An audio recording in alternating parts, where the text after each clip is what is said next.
सरस्वती देवे सरस्वती प्रसादिनी निर्देशा शून्यवादी पुण्यवादी पाश्चात्य देशतारिणे नमो महावदन्याय कृष्ण प्रेम पदायते कृष्णाय कृष्ण चैतन्य नामिने गौरत्वसे नमः। हे कृष्ण करुणा सिंधु दीनबंधो जगद्वते कांत राधा कांत नमस्तुते तप्त कांचन गौरांगी राधे वृषभावनेश्वरी वृषभानुसुते देवी प्रणमामि प्रिये। हरि वाञ्छाकल्पतरुभ्यश्च कृपा सिन्धुभ्येव च पतितानां पावनेभ्यो वैष्णवेभ्यो नमो नमः। जय श्री कृष्ण चैतन्य चैतन्य प्रभु नित्यानंद श्री श्री अद्वैत अद्वैत गदाधर गदाधर वासादि गौर भक्तवृंद हरे कृष्णा हरे कृष्णा कृष्ण कृष्णा हरे कृष्ण हरे हरे हरे हरे हरे राम राम हरे राम हरे राम हरे हरे हरे हरे कृष्ण। ओम हरे नमो भगवते वासुदेवाय ओम नमो भगवते वासुदेवाय नारायणं नमस्कृत्य नरं चैव नरोत्तमं देवीं देवीं सरस्वतीं व्यासं ततो सरस्वतीं नष्टप्रायेषु भद्रेषु नित्यं भागवत सेवया भगवतिरुत्तमश्लोके भक्तिर्भवति नैष्टिकी कृष्णाय वासुदेवाय देवकी नंदनाय च नंदगोपकुमाराय गोविंदाय नमो नमः। हरे कृष्ण। तो आज हमारे टेम्पल में श्री गोपाल कृष्ण गोस्वामी महाराज का पुष्पांजलि का प्रोग्राम अभी भी जस्ट तक समाप्त हो गया। वापस 5 बजे से लेकर 8 बजे तक चलने वाला है। तो महाराज के 10 इंस्ट्रक्शन में यहाँ पे पढ़ूंगा सबके लिए। किसी के पास ऑनलाइन में अवेलेबल है क्या? नेट के ऊपर देखता हूँ मैं है क्या खुद। महाराज ने 10 इंस्ट्रक्शन बहुत अच्छे से दिए हैं। आप ही कनेक्ट कीजिए और स्क्रीन शेयर कीजिए प्रभु से। हाँ देखता हूँ मैं 10 इंस्ट्रक्शंस।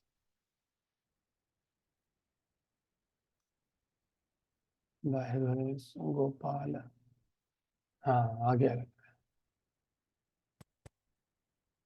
अरे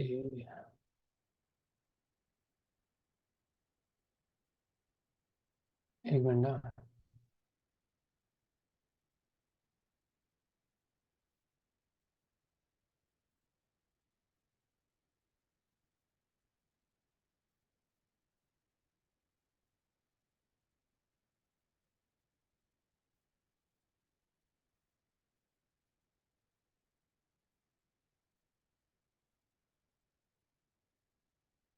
देख रहा हूँ मैं।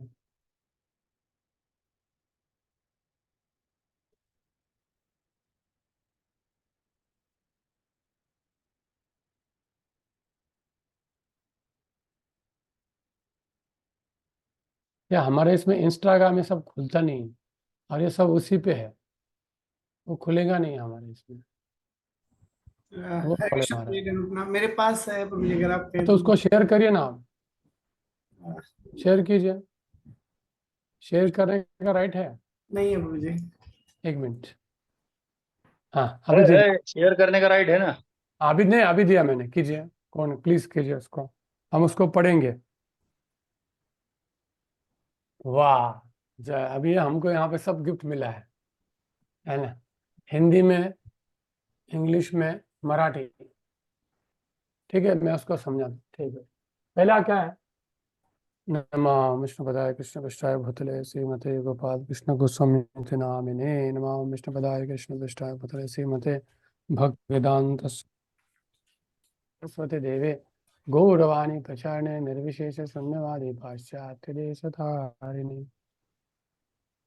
पहला इंस्ट्रक्शन महाराज का है, always accept his divine grace AC Bhaktivedanta Swami Prabhupada, founder acharya of the international society for Krishna consciousness, as a permanent shiksha guru for all.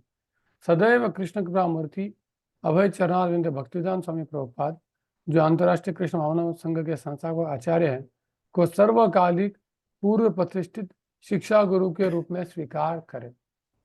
दूसरा है, सदैव इस्कॉन के जीबीसी को इस्कॉन के अंतिम प्रबंधन प्राधिकरण एवं श्रील प्रभुपाद के प्रतिनिधि के रूप में स्वीकार करें।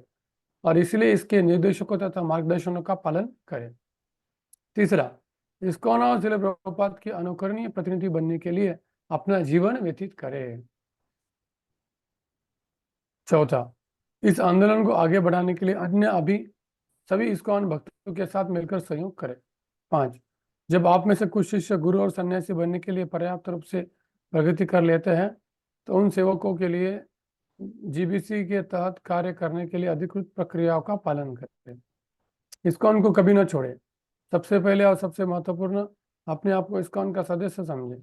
इस्कॉन के सभी न झगड़े, अपने मतभेदों को आंतरिक रूप से वैष्णव विधि से हल करें। 7वां, कभी भी अपने आप को ऐसे व्यक्तियों के या समूहों के साथ न जोड़े जो जीबीसी द्वारा अधिकृत नहीं है। 8, श्रील प्रभुपाद की पुस्तकों का नियमित रूप से गंभीरता से अध्ययन करें। प्रतिदिन कम से कम 16 माला जप अवश्य करें। एकादशी और विशेष तिथियों से कम 25 माला जप करें। मांस न खाने, नशा न करने, जुआ न खेलने तथा अवैध यौन संबंध न बनाने के 4 नियमक सिद्धांतों का कठोरता से पालन करें। इस्कॉन को एक गतिशील संघ बनाने के लिए कार्य करें। इस्कॉन के कार्यों के लिए अपना समय और संसाधन दान करना जारी रखे। जय हिंदुलिंस गोपाल कृष्ण गोसाई महाराज की। जय। देखिए, इसमें महाराज का हार्ट क्या है पूरा, केवल इस्कॉन के लिए और प्रभुपाद जी के लिए। और ये इंस्ट्रक्शन सबके लिए लागू होता है, केवल उनके शिष्यों के लिए नहीं है, हमारे लिए भी वो लागू होता है। और महाराज का कृपा सबके लिए है। जब भी महाराज ने किसी को बोला ना आपका टेम्पल पहला आएगा मैराथन में, वो पहला आया ही आया। जैसे एक बार मायापुर के भक्त उनको मिले थे तो महाराज ने उनको एनकरेज किया, उनसे आशीर्वाद मांगा और उन्होंने बोला कि मैं आपको आशीर्वाद देता हूँ कि आपका टेम्पल पहला आएगा इस मैराथन में। तो उन्होंने बोला महाराज लेकिन आपके मंदिर का क्या है? बोले आपका मंदिर भी मेरा ही है, सभी मंदिर मेरे हैं। वो डिवोटी खुश हो गए। फिर बाद में दिल्ली के डिवोटी ने उनको आशीर्वाद मांगा, महाराज मैराथन में हमें कैसा करना है? तो बोले आपको मैराथन में यश मिलेगा, लेकिन 1 नंबर का आशीर्वाद मैं मायापुर को दे चुका, आपको नहीं दूंगा मैं भी। और उस बार मायापुर इसको नंबर 1 है। और हमारे पुणे को भी महाराज ने 3-4 बार आशीर्वाद दिया था, तब हम पहले आए। अभी इस बार महाराज ने बोला दोनों टेम्पल को अलग रखो, तुम दोनों टेम्पल को अलग किया, नंबर चला गया। महाराज ने इंस्ट्रक्शन नहीं दिया था कि तुम्हारा नंबर पहला आएगा, और बोला दोनों टेम्पल को अलग रखो, तो दोनों को टेम्पल अलग कर दिया। तो ऐसा नहीं कि महाराज अभी शरीर छोड़ा मतलब अवेलेबल नहीं है, वो अवेलेबल हमेशा है। हमें से किसी को भी उनका कृपा मिल सकता है, प्रार्थना कीजिए आप, क्या कीजिए। और महाराज कभी भेदभाव नहीं करते कि मेरा शिष्य, ऐसा कभी भी भेदभाव उन्होंने किया नहीं है। और ऐसे संत पुरुष का आशीर्वाद हमेशा रहता है, वो उनके शरीर जाने के बाद जाता है ऐसा नहीं होता है, कभी भी नहीं होता है। महाराज अभी भी है, और जो उनके लिए प्रार्थना करेंगे, उनके इन 10 नियमों का पालन करेंगे, उनको तुरंत कृपा मिलेगा।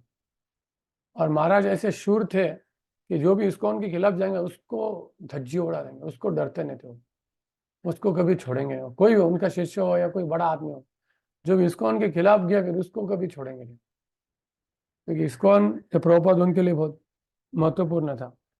तो अगर आपको महाराज की सच में कृपा चाहिए हम सबको, तो ये जो महाराज के जो इंस्ट्रक्शन है, अगर हम इसको फॉलो करने का प्रयास करेंगे, 100% आपको कृपा मिलेगा। और वो हमारे खुद के भक्ति के लिए भी अच्छा है, आपके सेंटर के लिए भी अच्छा है, और सब इस्कॉन के लिए अच्छा है। ऐसा ही महाराज का दिव्य चरित्र है। और सबको मैं बोलूँगा जब आपको टाइम मिलेगा तो उसको पुष्पांजलि को ऑनलाइन सुनिए आप। मैंने तो अब तक पूरा सुन लिया है, और वापस अभी मैं 5 बजे तुरंत ज्वाइन करूँगा, 5 से 8 तक। मतलब इतना भी सुने तो वो खत्म ही नहीं हो रहा है, इतना उनका ग्लोरीज है, अनलिमिटेड है। मतलब मैं आपको पूरा ग्लोरी बताऊँगा ना, आप खुद सुनिए। मैंने पूरा दिल्ली वृंदावन का सब ऑफरिंग पूरा सुना है।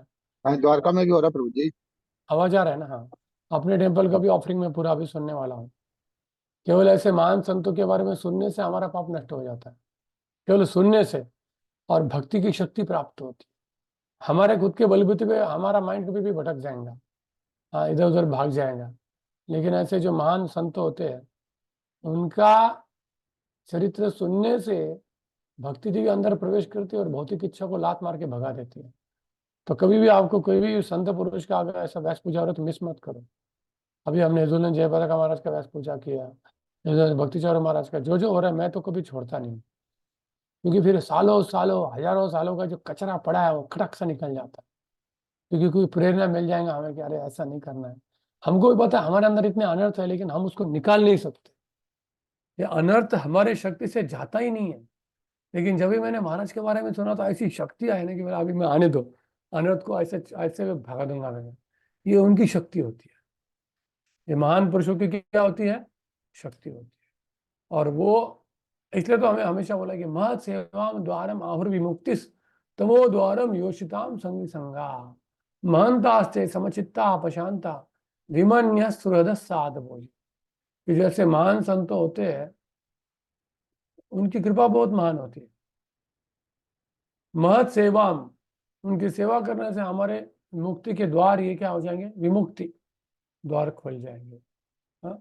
रहुगणे तत्तपसा न जाति न चे जया निरपना ग्रहादा मही संपाद रजोभिषेक निष्किंचना नाम अपनीत यावत। रहुगुण बोलते कि तुमको तपस्या से, पूजा से, तप से, दान से कभी भी भगवान की भक्ति प्राप्त नहीं होगी। मही संपाद रजोभिषेकम निष्किंचना नाम अपनीत यावत, तभी प्राप्त हो सकती है। तो वापस हमारे क्लास चालू होने के पहले हम महाराज के चरणों में कोटि कोटि प्रणाम करेंगे और उनसे आशीर्वाद की याचना करेंगे कि उनका आशीर्वाद हम पे बना रहे, हमारे इंडिविजुअल भक्ति के लिए, इस्कॉन की संस्थापना के लिए, आपके लोकल सेंटर के लिए।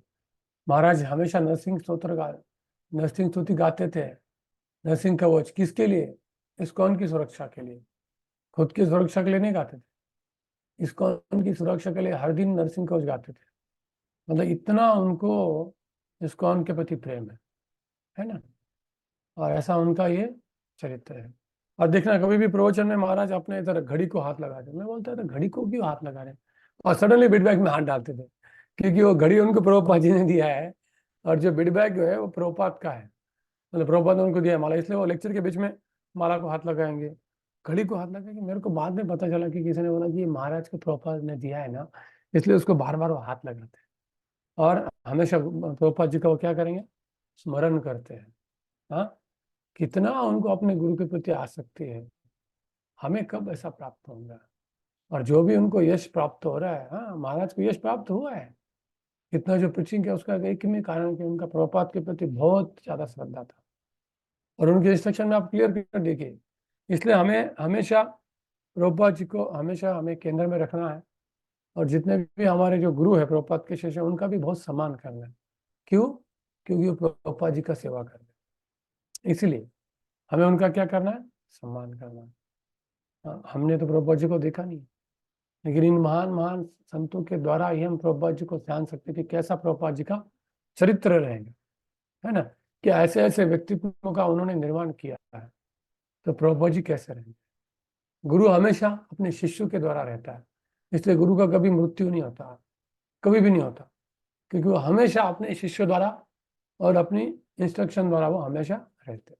जैसे प्रभुपाद जी होते कि I am living through my disciple, through my disciple मतलब प्रभुपाद जी के डायरेक्ट नहीं, सभी हम सभी एक तरफ से प्रभुपाद के डिसाइपल है। हम ऐसे ऋत्विक सिस्टम नहीं कर रहे, in one sense Prabhupada ji हमारे हमेशा शिक्षा गुरु रहेंगे, तो इसलिए वो सब हमको भी लागू होता है कि I will be living through my followers, sincere followers. ठीक है, जय झूलेस गोपाल कृष्ण गोसाई महाराज की जय, श्रील प्रभुपाद की जय। तो अभी हम भागवतम चालू करेंगे, किसको कुछ बोलना है?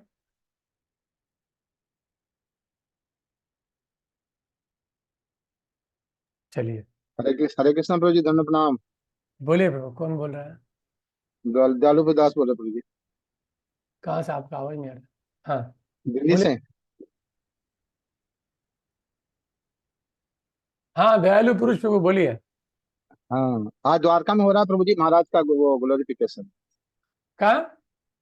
द्वारका, द्वारका दिल्ली। वहां पे भी हो रहा है क्या?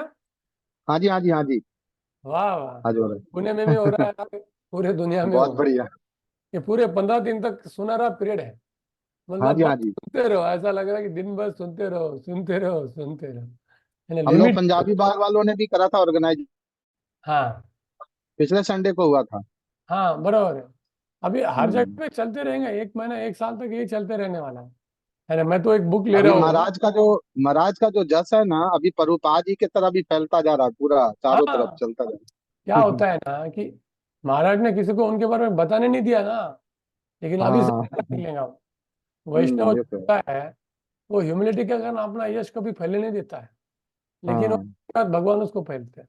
जैसे प्रभुपाद का फैल रहा है, तो वैसे अभी हम्म, महाराज का भी और फैलेगा। देखो, ये तो कुछ भी नहीं हाँ। और क्या। फैलेगा, है ना। हरे कृष्ण। क्योंकि महाराज ने कुछ बोलने नहीं दिया किसी को ना, लेकिन हम्म, अभी तो सब बिंदास बोल सकते। हम्म। ठीक है, चलो महाराज के इंस्ट्रक्शन को फॉलो करेंगे, 1 घंटा एटलीस्ट भागवत पढ़ेगी हर दिन है ना। कहाँ तक आए थे हम? आई थिंक शौनक वॉच हो गया क्या हमारा? हाँ, अभी आत्माराम श्लोक मैंने बोला था ना आपको, श्लोक संख्या 10। सूत उवाच आत्मा रामाश्च मुनयो निर्घंता है संभूत गुणो हरि। हाँ, सबसे पहले आपको नंबर भेजे क्या शांतिपुर आचार्य ने व्हाट्सएप पे?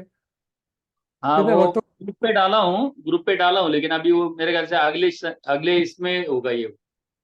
अभी वापस डाला अभी हूँ। चैट पे, और तुरंत सभी लोग इमीडिएटली अपने आप को अपडेट कीजिए, अपने नाम को रिनेम कीजिए।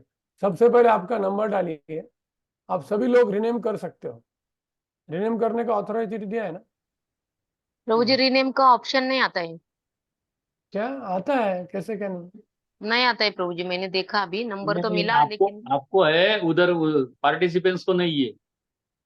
नहीं, होस्ट सबको और कर होस्ट को नहीं ही। सकते क्या हम? हाँ, कर नहीं सकते क्या? किनको? नहीं, पार्टिसिपेंट्स को अथॉरिटी क्यों नहीं दिया है रिनेम का?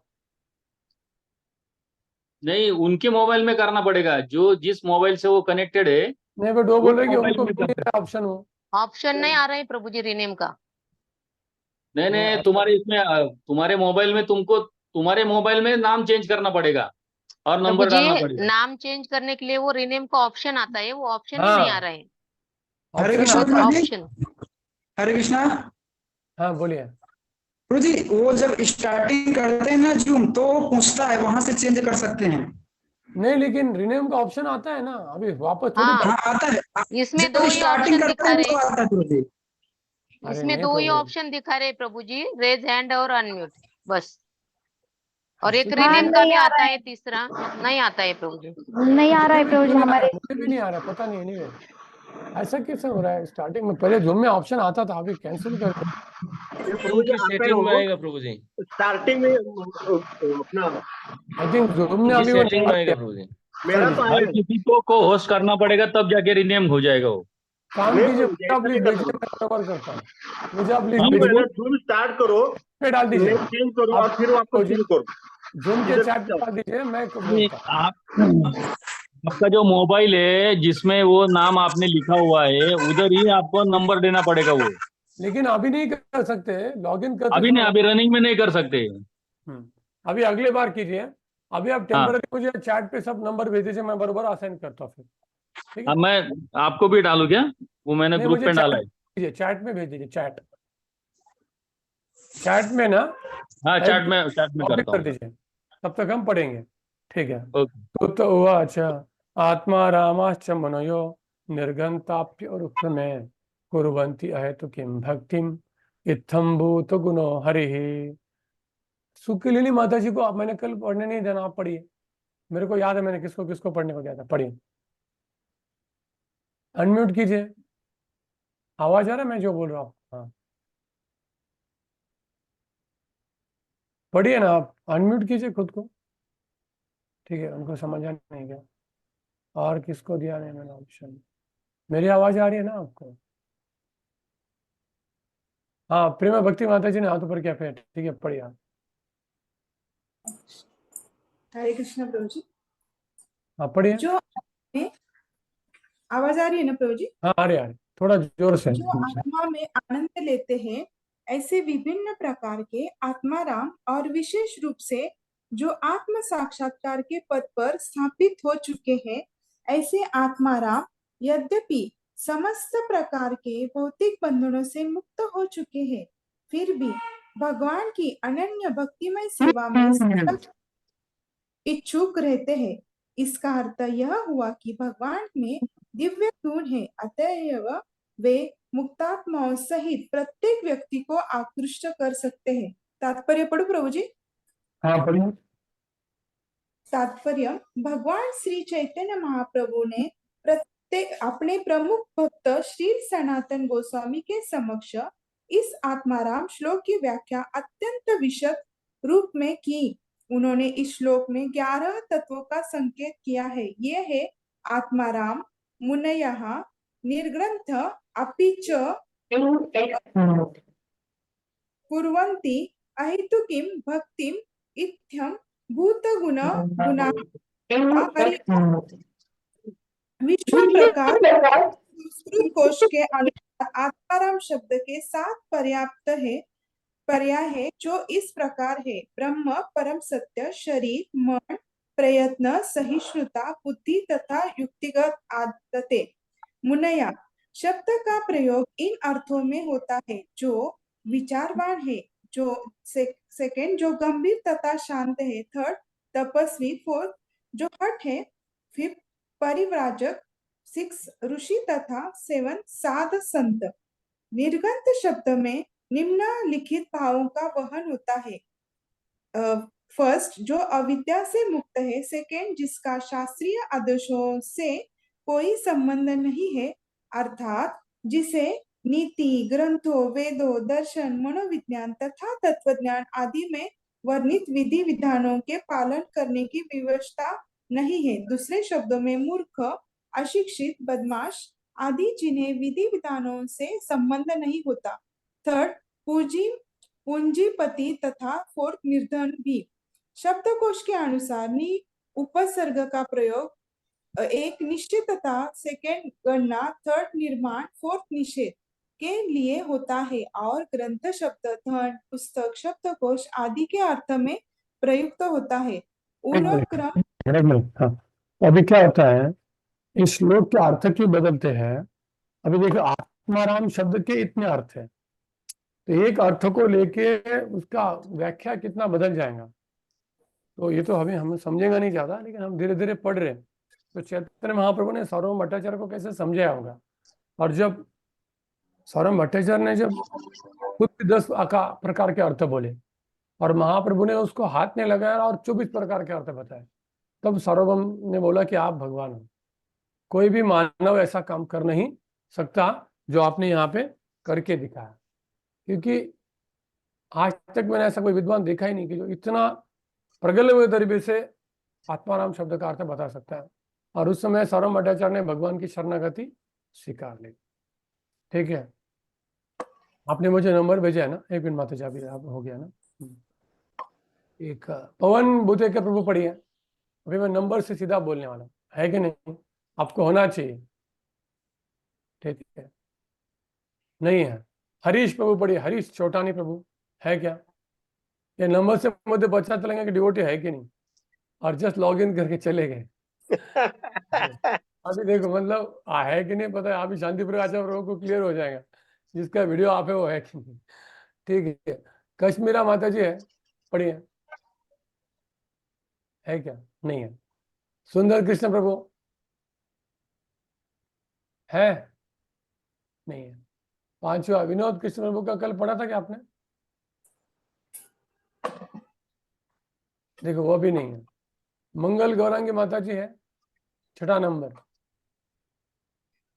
है कि नहीं? लोग कोई आवाज ही नहीं है मुझे अब तक, तो किसी ने आवाज ही। हरे कृष्ण प्रभु।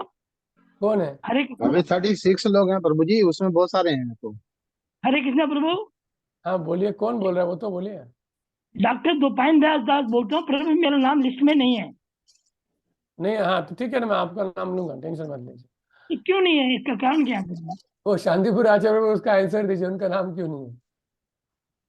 वो मेरे पास जो उधर से लिस्ट आई थी, वो लिस्ट को ही मैंने ये किया है, उसमें जिसके नाम नहीं रहेंगे वो नाम ऐड कर लेंगे, उसमें कोई दिक्कत नहीं।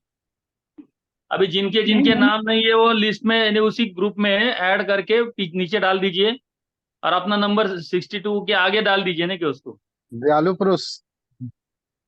ठीक है, चलो अभी नारायण हरि प्रभु कौन है, वो है कि नहीं देखता हूँ मैं। नारायण हरि प्रभु है। हरे कृष्ण प्रभु जी। प्रभु जी ओनली 63 की है और प्रेजेंट है 35 लोग प्रेजेंट है, तो बहुत सारे नहीं होंगे तो आप समय वैसा ही वेस्ट हो जाएगा। ठीक है, छोड़ दो, ये ट्रिक काम करने नहीं वाला है समय। ठीक है, तो वो जी 9 नंबर पे है, मैं 9 नंबर 9 नंबर। ठीक है, ठीक है। माधुरी के ऊपर माता जी पढ़िए आप, ठीक है, उन्होंने हाथ ऊपर किया। ये सब नंबर का गेम यहाँ हरे चल नहीं कृष्ण रहा है, प्रभु पता जी। नहीं क्यों। ये तो वो हरे कृष्ण पार्टिसिपेंट प्रभु कम जी, से कम धन्यवाद। 70 के आसपास है, लेकिन प्रेजेंट 35 ही है। क्यों ऐसे? 50% प्रेजेंस ही है। तो देन बाकी लोगों का नाम देना नहीं प्रभु जी हमें, मतलब रहते ही नहीं कभी हमें, तो क्लास में तो देखा नहीं हमने। फिर अभी उनको उनको वो लिस्ट में से निकालना पड़ेगा फिर।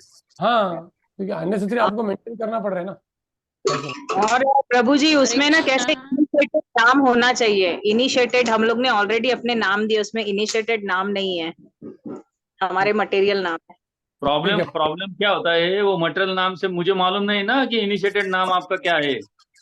नहीं एक काम करना चाहिए, देखिए आइदर आप लॉगिन करते समय एक ही प्रोटोकॉल फॉलो कीजिए। आप आइदर आपका जो पूर्वाश्रम का नाम है, मटेरियल नाम नहीं बोलेंगे हम, किसी का भौतिक नाम नहीं, लीगल नाम बोलना है। आप आइदर लीगल नाम से एंट्री करो और वही सेम उसके पास नहीं देना चाहिए, या दीक्षित नाम, ऐसा खिचड़ी नहीं पकाना चाहिए। भाई लीगल नाम से हम एंट्री कर रहे हैं और इधर वो दीक्षित नाम है, ऐसा क्लियर पहले से अभी आप सबको बोल दीजिए कि आप रिकॉर्ड मेंटेन करनी है, आप आइदर लीगल नेम से करो या दीक्षित नेम से करो।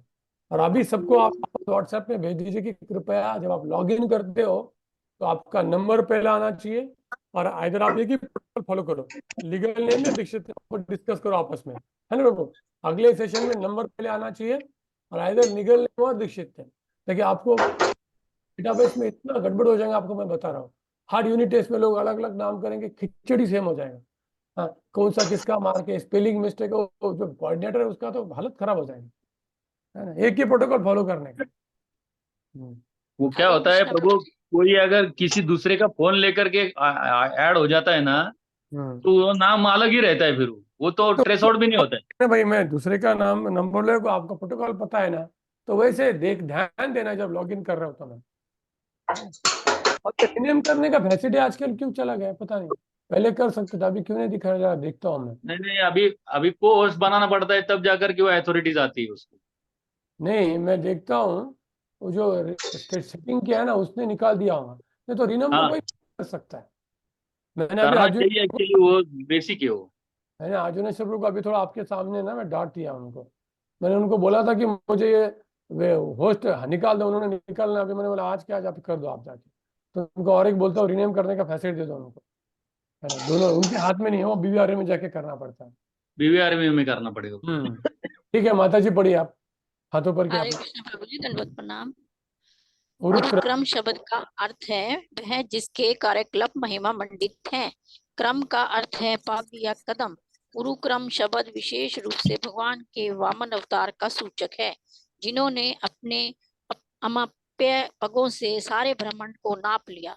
भगवान विष्णु शक्तिमान हैं तथा उनके कार्यकलाप इतने महिमामय हैं कि उन्होंने अपनी अतरंगा शक्ति से आध्यात्मिक जगत तथा विरंगा शक्ति से इस भौतिक जगत की सृष्टि की है। अपने सर्वव्यापक पक्ष के कारण वे परम सत्य के रूप में सर्वत्र विद्यमान हैं तथा अपने व्यक्तिक रूप में वे सदैव अपने गोलोक वृंदावन धाम में उपस्थित रहते हैं, जहाँ पर वे अत्यंत विविधतामयी दिव्य लीलाओं का प्रदर्शन करते हैं। उनके कार्यकलापों की तुलना अन्य किसी से नहीं की जा सकती।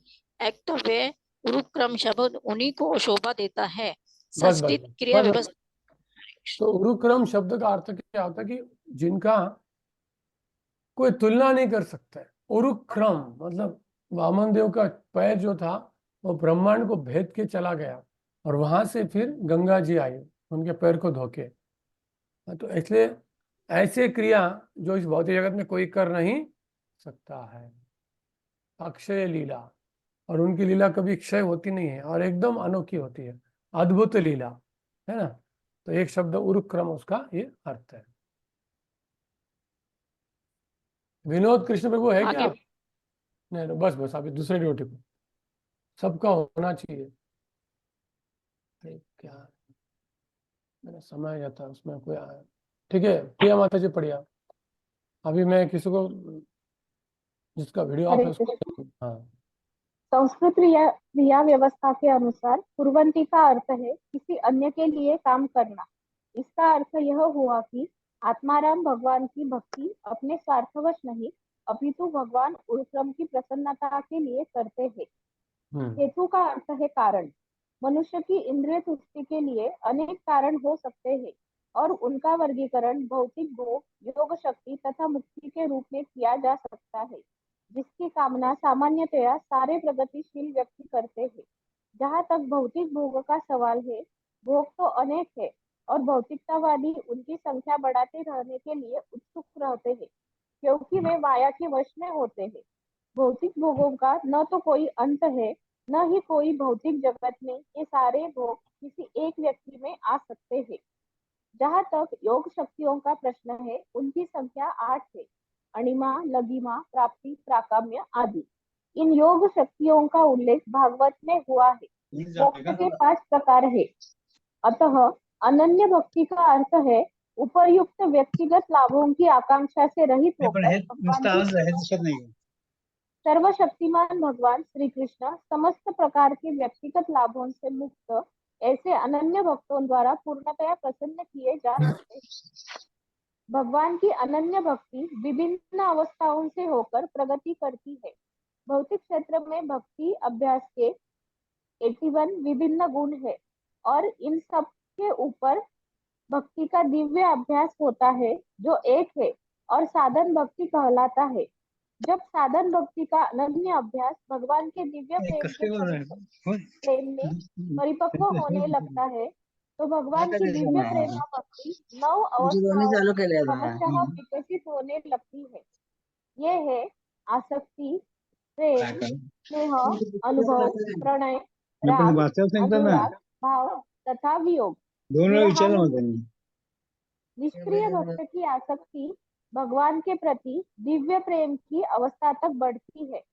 सक्रिय सेवक की आसक्ति राग अवस्था तक और सखा भक्त की अनुभाव अवस्था तक बढ़ती है।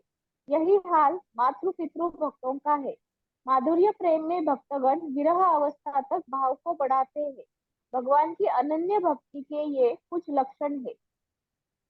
आगे बढ़ो प्रभु जी। हाँ पढ़िए। हरि भक्ति सुधोदय के अनुसार इत्थम भूता शब्द का आशय पूर्ण आनंद है।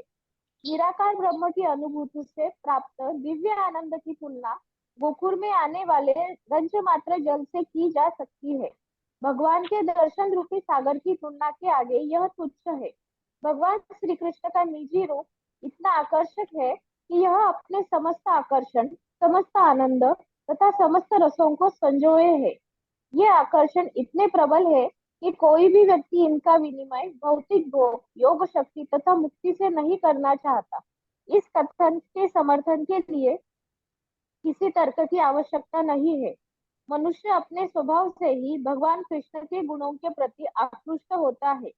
हमें यह भली बात चाहिए कि भगवान के गुणों का लौकिक गुणों से कोई सरोकार नहीं होता। वे सभी आनंद, ज्ञान तथा शाश्वतता से परिपूर्ण होते हैं। भगवान के गुण असंख्य है। कोई किसी गुण से आकृष्ट होता है तो अन्य किसी अन्य गुण से। बस बस बस बस बस हाँ, यहाँ पे भगवान का जो रूप कितना आकर्षक होता है, इसलिए तो यहाँ पे सुखदेव गोस्वामी जैसे महान संत जो परम विरक्त है वो भी आकृष्ट हो गए।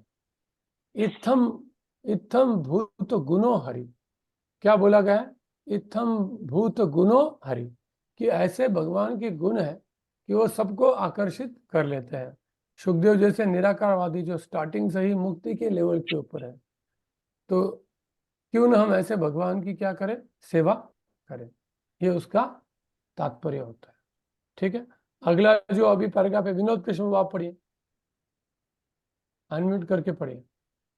अनम्यूट कीजिए प्रभु जी, खुद को अनम्यूट कीजिए। मी हाँ, हरि बोल। कहाँ से आवाज आ रही? अनम्यूट से।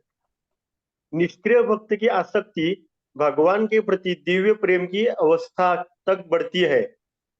सक्रिय सेवक की आसक्ति राग अवस्था तक और सखा भक्ति की अनुभव ये अनुभव तो गलत पढ़ रहे हैं प्रभु जी। हाँ?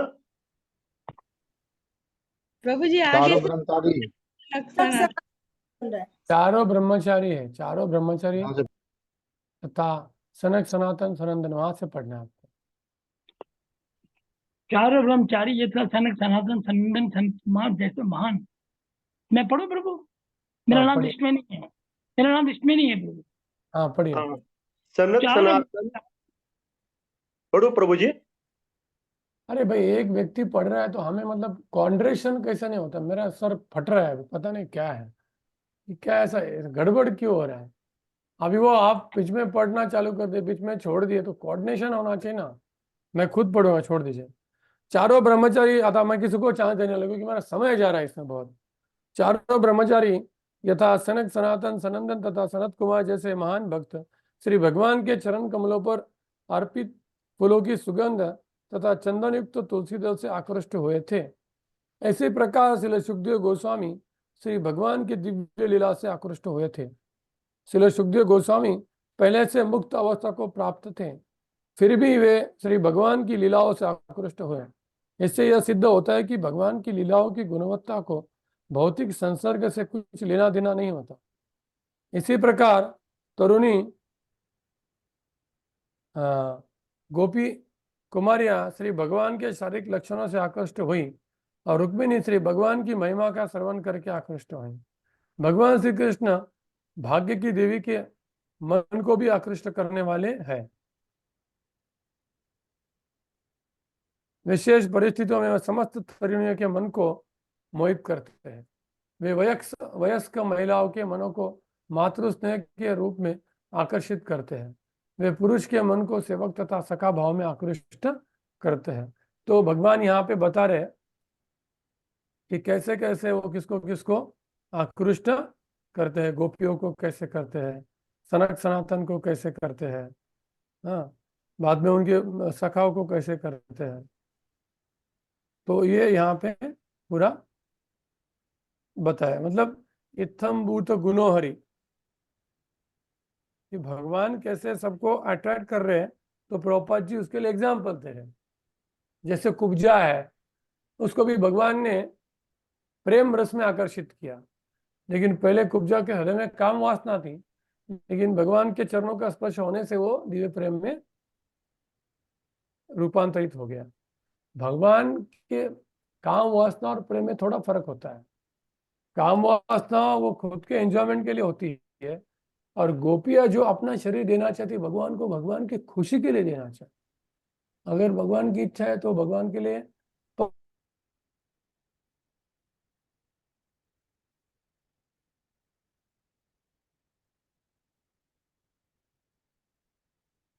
तो वो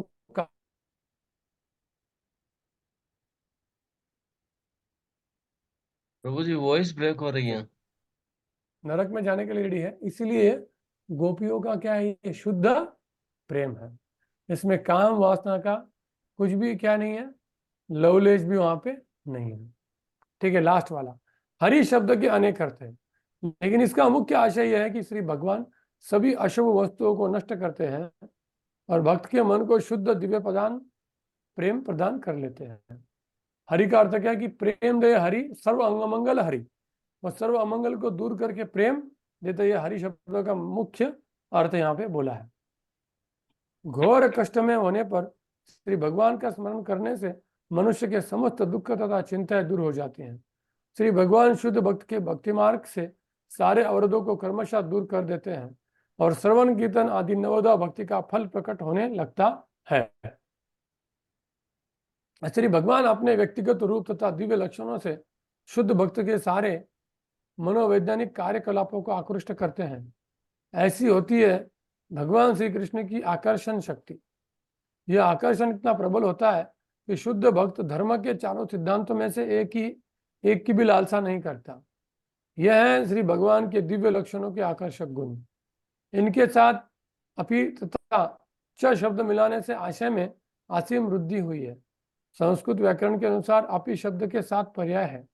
अतः इस श्लोक के प्रत्येक शब्द की व्याख्या करने पर देखा जा सकता है कि शुद्ध भक्तों को आकर्षित करने हेतु भगवान कृष्ण में असंख्य दिव्य गुण पाए जाते हैं। कि भाई इस श्लोक के अनेक अर्थ है। इसका अर्थ क्या होता है कि भगवान शुद्ध भक्त को आकर्षण करने के लिए अनेक गुण दिखाते हैं, है ना। अभी हमें ये श्लोक अभी समझेगा नहीं, क्योंकि इस श्लोक के अर्थ बहुत ज्यादा है। जैसे जैसे हम इसको बार बार पढ़ेंगे, उसको जानने का प्रयास करेंगे, तब हमें उसका आनंद मिलेगा। जैसे सनातन गोस्वामी को आनंद मिला था, सारम भट्टाचार्य को भी आनंद मिला था इस श्लोक का अर्थ जानने से। ये श्लोक बहुत फेमस है मायावादी लोगों में, निर्विशेषवादी लोगों में, कि आत्मा रामश्च मुनय निर्गंताप्युरुक्रमे। निर्गंत मतलब निराकार। सुखदेव गोस्वामी निराकार लोगों के गुरु थे, सर्वोच्च निराकारवादी थे वो, लेकिन उनको भी भगवान ने क्या कर दिया, आकर्षित कर दिया। जैसे चार कुमार है सनक सनातन, वो भी एक्चुअली निराकारवादी थे, ब्रह्म ज्ञानी थे वो भगवान के मतलब साकार रूप से प्रति उनको नॉलेज नहीं था। लेकिन जैसे वो वैकुंठ में गए और वहां पे भगवान के चरणों में जो तुलसी है उसकी सुगंध उनके नाकों में गई, तो तुरंत वो भक्त बन गए। तुरंत क्या बन गए, भक्त बन गए। ऐसा अगला श्लोक, हरेर गुना क्षिप्तम अतिर भगवान, हरेर गुना क्षिप्तम अतिर भगवान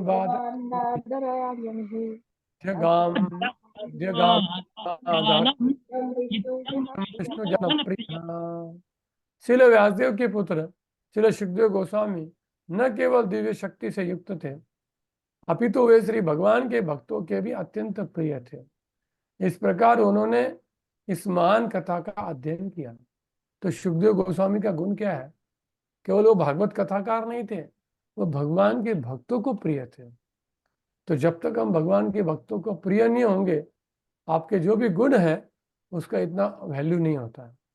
हमारे पास जो भी गुण है उसका हमें क्या क्या करना क्या है, हमारे गुणों से हमें भगवान को खुश करना है ना। अगर हमारे गुणों से हमने भगवान को खुश नहीं किया तो उसका फायदा क्या। और भगवान के भक्तों को खुश होना है। व्यासदेव को नारद मुनि ने क्या डांटा कि तुमने जो शास्त्र लिखा उससे भगवान के भक्त दुखी हो गए और इसलिए तुम्हें कभी भी सुख प्राप्त हो नहीं सकता।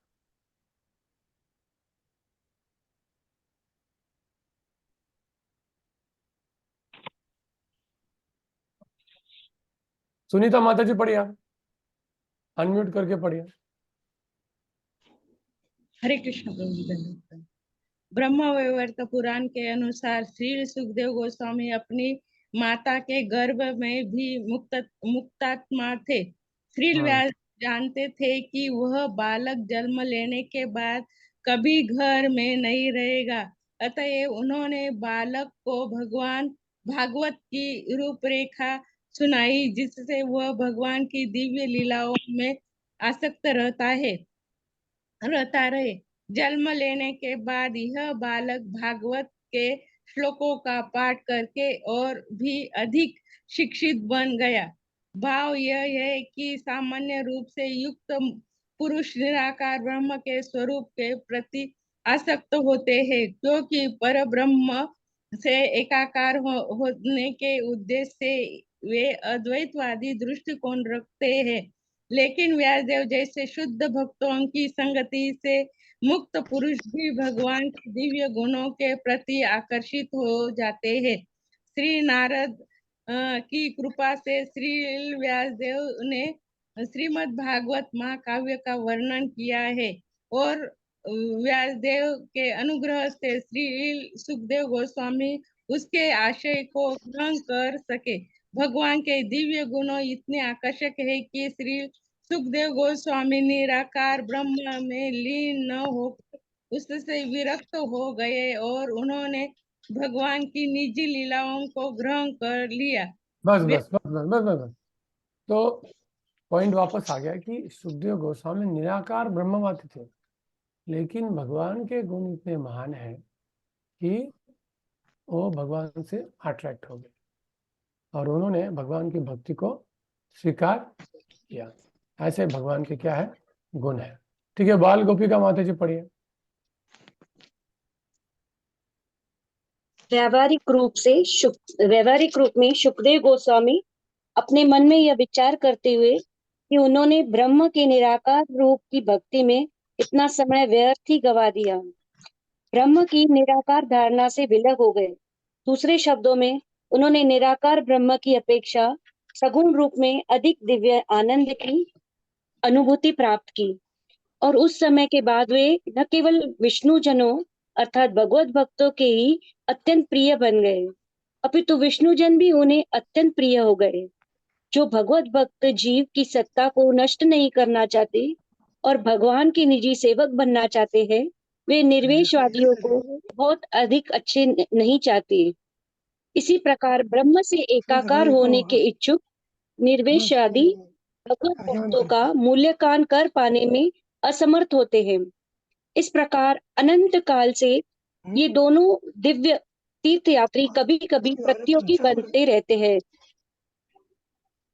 दूसरे शब्दों में इनमें से हर एक अपनी चरम साकार तथा निराकार अनुभूति के कारण अपने को दूसरे से पृथक रखना चाहता है। अंत ऐसा प्रतीत होता है कि श्रील सुखदेव गोस्वामी भी भक्तों को नहीं चाहते थे, लेकिन चूंकि वे स्वयं एक प्रगाढ़ भक्त बन गए थे, अतः वे सदैव विष्णु जनों की संगति करना चाहते थे और विष्णु जन भी उनकी संगति की कामना करते थे, क्योंकि वे साक्षात भागवत बन चुके थे। इस प्रकार पिता तथा पुत्र दोनों ही ब्रह्म के दिव्य ज्ञान से अवगत थे और बाद में वे परमेश्वर के साकार रूप में आसक्त हो गए। इस प्रकार इस श्लोक में से इस प्रश्न का भी उत्तर मिल जाता है कि सुखदेव गोस्वामी किस प्रकार भागवत की कथा के प्रति आकृष्ट हुए। तो भगवत गीता में कौन से अध्याय में श्लोक आता है जिसमें डायरेक्ट अर्जुन भगवान को प्रश्न पूछते हैं कि भगवान का निराकार रूप श्रेष्ठ है या साकार रूप श्रेष्ठ? आप लोगों ने भक्ति शास्त्र के हाथ ऊपर कीजिए, कौन से चैप्टर में दिया है? डायरेक्ट अर्जुन ने प्रश्न पूछा, भगवान ने उत्तर दिया। हाथ ऊपर करना किसको आता है? भक्ति शास्त्री सबका हो चुका है ना। अरुण कुमार राव ने हाथ उठाया, ठीक है, जगदीश राव ने हाथ उठाया, और किसने हाथ उठाया? ठीक है, अरुण प्रभु बोलिए। हरे कृष्णा, धन्यवाद प्रभु जी। इजरा चैप्टर में विराट रूप में प्रभु जी। हाँ, जो विराट रूप का चैप्टर है इजरा चैप्टर में ऐसा। हाँ, उसमें जब कौन सा कहाँ पूछा भगवान? श्लोक याद नहीं है प्रभु जी। हाँ, क्या पूछा है? प्रश्न क्या है? कि विराट रूप का दर्शन करने के बाद मतलब अर्जुन बोलते हैं कि मतलब अभी हमको साकार रूप का दर्शन चाहिए ऐसा। हाँ, वो बराबर है, लेकिन वो भी लेकिन एक डायरेक्ट प्रश्न है कि साकार रूप सर्वश्रेष्ठ है, निराकार रूप श्रेष्ठ? ठीक है, प्रफुल्ल मुखी प्रभु। तो जी 12वें का पहला श्लोक। हाँ, किसने बोला? हरे कृष्ण। हाँ, कौन सा श्लोक है 12वें चैप्टर का? पहला श्लोक है प्रभु जी। उसमें श्लोक क्या है? श्लोक याद नहीं प्रभु जी। उसमें अर्जुन पूछते हैं कि भगवान कुछ लोग आपकी साकार रूप में पूजा करते हैं, कुछ लोग निराकार में, बराबर। तो मैं क्या करूं? तो उसमें आगे फिर भगवान बताते हैं। बराबर, श्लोक किसको याद है? बोलिए। एवं सतत युक्ता, एवं श्री अर्जुन उवाच एवं सतत युक्ता ए भक्तस्त्वां पर्युपासते। आगे, ये चापे अक्षरम भक्तम तेषां की योग वित्तमा श्री भगवान उवाच। तो भगवान क्लियर बोलते हैं, मया सक्त, और बाद में बोलते क्लेशो अधिकतर तेषाम अव्यक्ता आसक्त चेतसाम अव्यक्ता ही गतिर दुख देहो आदिर अपाव्यक्त। कि जो मेरे साकार रूप की उपासना करते हो वो एक्चुअली बेस्ट है। ते में युक्त तमो मता, ते में युक्त, और जो अव्यक्त की कर रहे हैं उनको बहुत मुश्किल है, क्योंकि क्लेशदायी है। क्योंकि हमें हमेशा एक रूप की इच्छा होती है, हमारे भौतिक रूप की हमको आसक्ति है, और सडनली आपको अभी निराकार की भक्ति करो तो बहुत मुश्किल है। भाई हम इतना रूप से आ सकते हैं और सडनली निराकार होना पॉसिबल नहीं है। और इसलिए साकार में क्या, हमारा भौतिक रूप है, भगवान के लिए रूप की भक्ति करो। और कोई निराकार की साधना करता है और उसके बाद वापस उसको साकार बनाने में बहुत मुश्किल है, क्योंकि ऑलरेडी निराकार हो चुका है और सडनली मतलब कितना उल्टा काम है। वापस वहां जाओ, वापस यहाँ, यहाँ पे क्या है, यहीं पे है कि और डायरेक्शन बदलो, बस सिंपल है। भौतिक शरीर की जगह दिव्य शरीर की आप भक्ति करो। ठीक है, अगला श्लोक 12वां। परीक्षितोत्तराजरशेर जन्म कर्म विलापनम संस्थां च पांडुपुत्राणां पक्षे कृष्ण कथोदयम्। शांतिपुर प्रभु आप पढ़िए। हरे कृष्णा प्रभु जी। क्या प्रश्न है क्या? हाँ प्रभु जी। हाँ, क्या प्रश्न है? प्रभु जी, ये जो आपने मतलब श्लोक में जो बोला है कि शुद्ध गोस्वामी पहले से ही निराकारवादी थे, तो हाँ, ये कैसे हम समझ सकते हैं कि वो निराकारवादी, मतलब ऐसे क्या लक्षण उनके दिखे कि उनको लगा कि हाँ नहीं उसमें लिखा है ना, वो कैसे जैसे वो निराकार। है ना, जैसे लनम में वो भाग्य है। हाँ बोला, हाँ वो तो इससे कैसे साबित हो सकता है कि वो निराकारवादी। देखिए, ये तो सुखदेव गोस्वामी भगवान के इटर्नल भक्त है, ठीक है, लेकिन भौतिक जगत में लीला दिखाने के लिए वो पहले निराकारवादी दिखाए गए हैं। तो जंगल में भाग गए और निर्विशेष पे ध्यान करने लगे, ठीक है, और निर्विशेष पे ध्यान करने लगे। और जब व्यासदेव ने अपने शिष्यों को बोला कि तुम भागवत के श्लोक बताओ आगे, और जब उन्होंने भागवत के श्लोक सुने तो वो वापस आ गए, ठीक है। लेकिन वैसे तो सुखदेव गोस्वामी राधा रानी का तोता है, लेकिन इस भौतिक जगत में दिखाने के लिए कि कैसे भगवान के सगुण रूप की भक्ति सर्वश्रेष्ठ है, इसके लिए भगवान ने लीला उनके द्वारा ये करवाई है, ठीक है।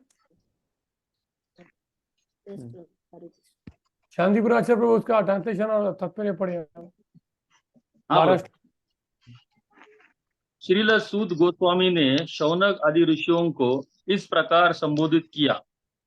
अब मैं भगवान श्री कृष्ण की दिव्य कथा तथा राजर्षि परीक्षित महाराज के जन्म, कार्यकला तथा मोक्ष विषयक वार्ताएं एवं पांडु पुत्रों द्वारा गृहस्थाश्रम के त्याग की कथाएं कहने जा रहा हूं।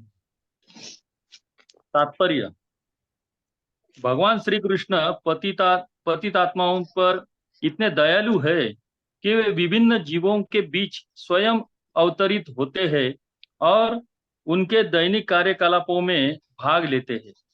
कोई भी ऐतिहासिक तथ्य, चाहे पुराण हो या नया, यदि उसका संबंध भगवान श्री कृष्ण की लीलाओं से है तो उसे श्री भगवान की दिव्य कथा समझना चाहिए। भगवान श्री कृष्ण को बिना पुराण तथा महाभारत जैसे पूरक ग्रंथ, निरी कहानियां या ऐतिहासिक तथ्य है, लेकिन भगवान श्री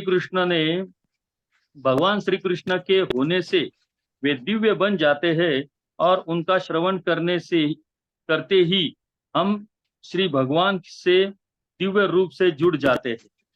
श्रीमद् भागवतम भी एक पुराण है, लेकिन इस पुराण का विशेष गुण यह है कि इसमें भगवान श्री कृष्ण की लीलाएं केवल पूरक ऐतिहासिक तथ्य नहीं है, वरना यही केंद्र बिंदु है। इसलिए भगवान श्री चैतन्य महाप्रभु ने श्रीमद् भागवत की संस्तुति निर्मल पुराण की रूप में की है। लेकिन श्रीमद् भागवत पुराण के अत्यल्प भक्तों का एक ऐसा वर्ग है जो प्रारंभिक स्कंदों को पहले से समझे बिना सीधे 10वें स्कंद में वर्णित श्रीमद् भागवत की श्री भगवान की लीलाओं का आस्वाद लेना चाहते हैं। उनकी यह भ्रांत धारणा होती है कि अन्य स्कंद श्री भगवान से संबंधित नहीं है, अतः वे अल्प ज्ञानवश 10वें स्कंद को ही पढ़ने लगते हैं।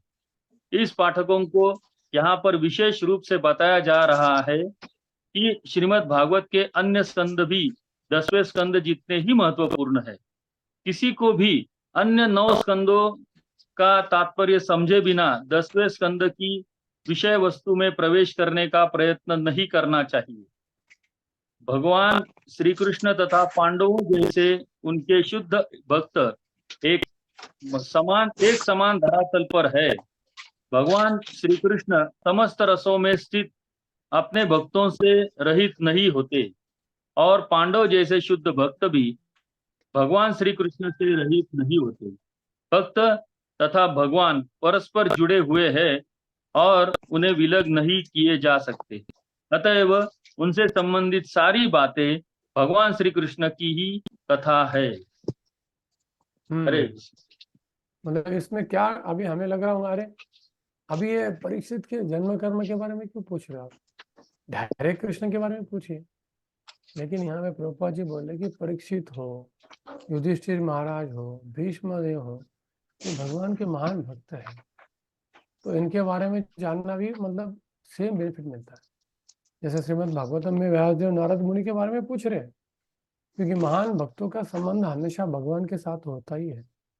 इसलिए जब भी वो अपने बारे में बोलेंगे तो एक्चुअली भगवान के बारे में बोल रहे हैं, उनका भगवान के साथ क्या संबंध था उसके बारे में वो क्या कर रहे हैं, चर्चा कर रहे हैं। तो इसलिए कुछ लोग डायरेक्टली 10 कैंटो में जाना चाहते हैं, फर्स्ट कैंटो सेकंड कैंटो कौन पढ़ रहा है, डायरेक्ट 10 कैंटो पढ़ेगी, नहीं वो गलत है। ब्रह्मा जी यहाँ पे उसकी पुष्टि कर दे। ठीक, वे 14वां श्लोक। यदा मृदे कौरव सृंजयानाम वीरेश्वतो वीर गतिम गतेषु वृकोदरा भग्नो रुदन भरतुर्पत्यं कृष्ण सुतानां सततां चिरांसि उपाहरद्भियप्रियमेव तस्य विभुक्षितं कर्म सुंदर श्लोक है ना, प्रॉपरली बताया है। गौरांग गोपाल प्रभु आप पढ़िए, आई थिंक आपने आज तक एक बार भी नहीं पढ़ा है। पढ़ा था प्रभु जी।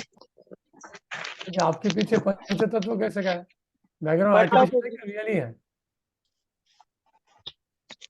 हाँ पढ़िए पढ़िए पढ़िए।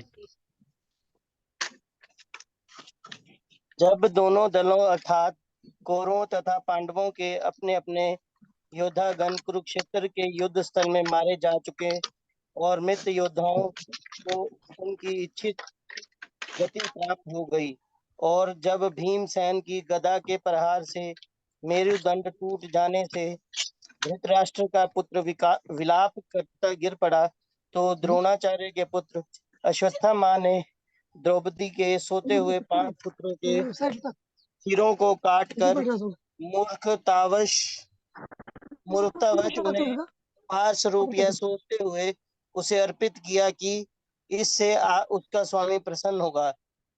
लेकिन दुर्योधन ने इस जघन्य कृत्य की निंदा की और वह तनिक भी प्रसन्न न हुआ। तात्पर्य, श्रीमद् भागवत में भगवान श्री कृष्ण की लीलाओं की दिव्य कथा कुरुक्षेत्र के युद्ध के समाप्त होने से प्रारंभ होती है, जहां भगवान ने स्वयं भगवत गीता में अपने विषय में कहा है। अतएव भगवत गीता तथा श्रीमद् भागवत दोनों ही भगवान की दिव्य कथाएं हैं। गीता कृष्ण कथा है क्योंकि यह भगवान द्वारा कही गई है, और भागवत श्री कृष्ण कथा है क्योंकि यह कृष्ण के विषय में कही गई कथा है। भगवान श्री चैतन्य महाप्रभु चाहते थे कि प्रत्येक व्यक्ति इन दोनों कृष्ण कथाओं के विषय में जाने। भगवान कृष्ण चैतन्य भगवान कृष्ण के भक्त के वेश में साक्षात कृष्ण हैं। अतएव भगवान कृष्ण तथा श्री कृष्ण चैतन्य महाप्रभु दोनों के मंतव्य समान हैं।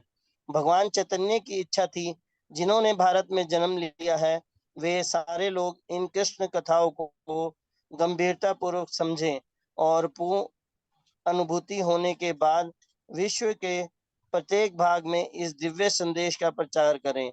इससे त्रस्त विश्व में वांछित शांति तथा संपन्नता प्राप्त हो सकेगी। तो चैतन्य चेतामृत श्रीमद् भागवत भगवत गीता ये सब कृष्ण कथा है। ऐसा नहीं कि भागवत मतलब क्या श्रीमद् भागवत, इवन जो प्रभुपाद का लीलामृत वो भी कृष्ण कथा है, क्योंकि उनके भगवान ऐसे देखा जाए तो भागवत में कृष्ण कथा मतलब क्या, उनके भक्तों की कथा है ना। क्या है, नारद मुनि की कथा, प्रहलाद महर्षि की कथा, तो प्रभुपाद जी की तो कथा ही है। प्रभुपाद जी ने कैसे इस्कॉन की स्थापना की, कैसे मंदिरों का निर्माण किया, कैसे प्रचार किया, हाँ कैसे, ये भी क्या है, कृष्ण कथा ही है। इवन जो हमारे वैष्णव आचार्य है उनका जीवन चरित्र क्या है, वो तो सबसे बेस्ट कृष्ण कथा है। हाँ तो कृष्ण कथा मतलब केवल 10 कैंटो नहीं है। मैं तो बोलूंगा जो हमारे आचार्य है उनकी कथा से आपको ज्यादा फायदा होगा। ठीक, अगला श्लोक। माता शिशूनां निधनं सुतानां निशम्य घोरं परितप्यमाना तद्रुद्धा तदारुद्धद्वाप्शकलाल कुलाक्षी तामसान त्वयन्ना किरीटमाली। दुबे माता जी पढ़िए, आपने पढ़ा नहीं आती, अनम्यूट कर पाएंगे? आवाज आ रहा है मेरा? हाँ पढ़िए। हरे कृष्णा प्रभु। हाँ पढ़िए। पांडवों के 5 पुत्रों की माता द्रौपदी अपने पुत्रों का वध सुनकर आंसुओं से भरी आंखों के साथ शोक से विलाप करने लगी। इस घोर क्षति में उसे ढाढ़स बंधाते हुए अर्जुन उससे इस प्रकार बोले। हरे कृष्ण। हाँ, हो गया, हो गया। तदा सुचस्ते एक मिनट पांडवों के 5 पुत्र की माता द्रौपदी। हाँ, अभी प्रसंग पे जा रहे हैं हम। कहाँ जा रहे हैं? अब तक फिलोसफी थी, अभी प्रसंग क्या है कि अश्वत्थामा ने पांडवों के 5 पुत्रों को मार डाला है और वो विलाप कर रही है, और उस समय में अर्जुन कुछ बोल रहे हैं। ठीक।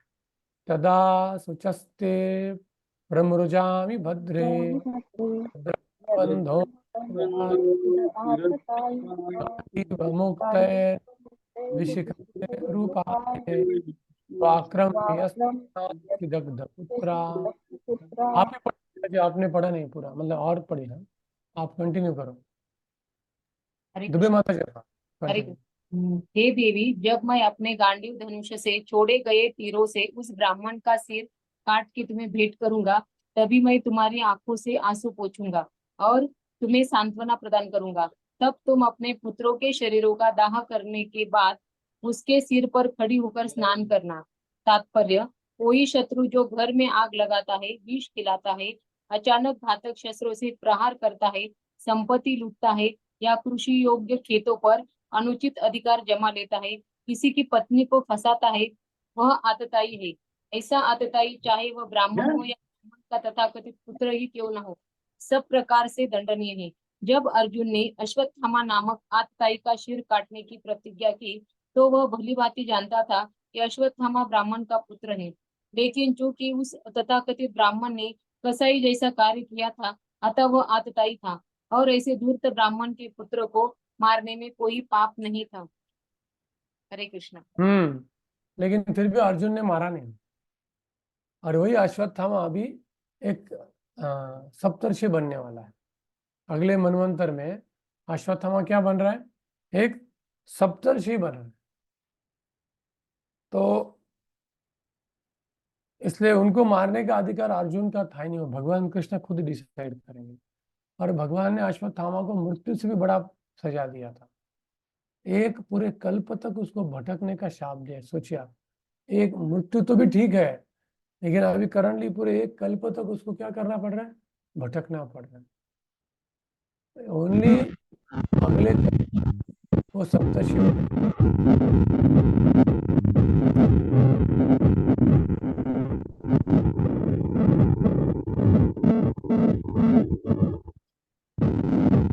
हरे कृष्णा प्रभु जी। प्रफुल्लमुखी माता जी का शायद अनम्यूट है, तो वो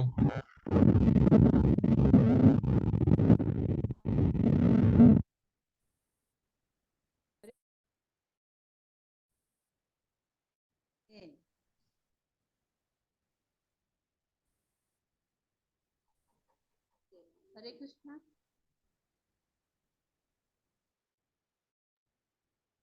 हरे कृष्णा प्रभु जी, मेरे पास भागवतम नहीं है। नहीं, प्रभु जी का शायद टिल हो गया।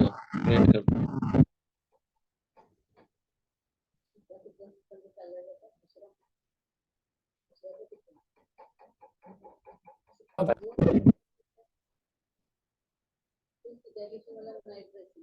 नहीं आ रही प्रभु जी, आपकी आवाज नहीं आ रही है।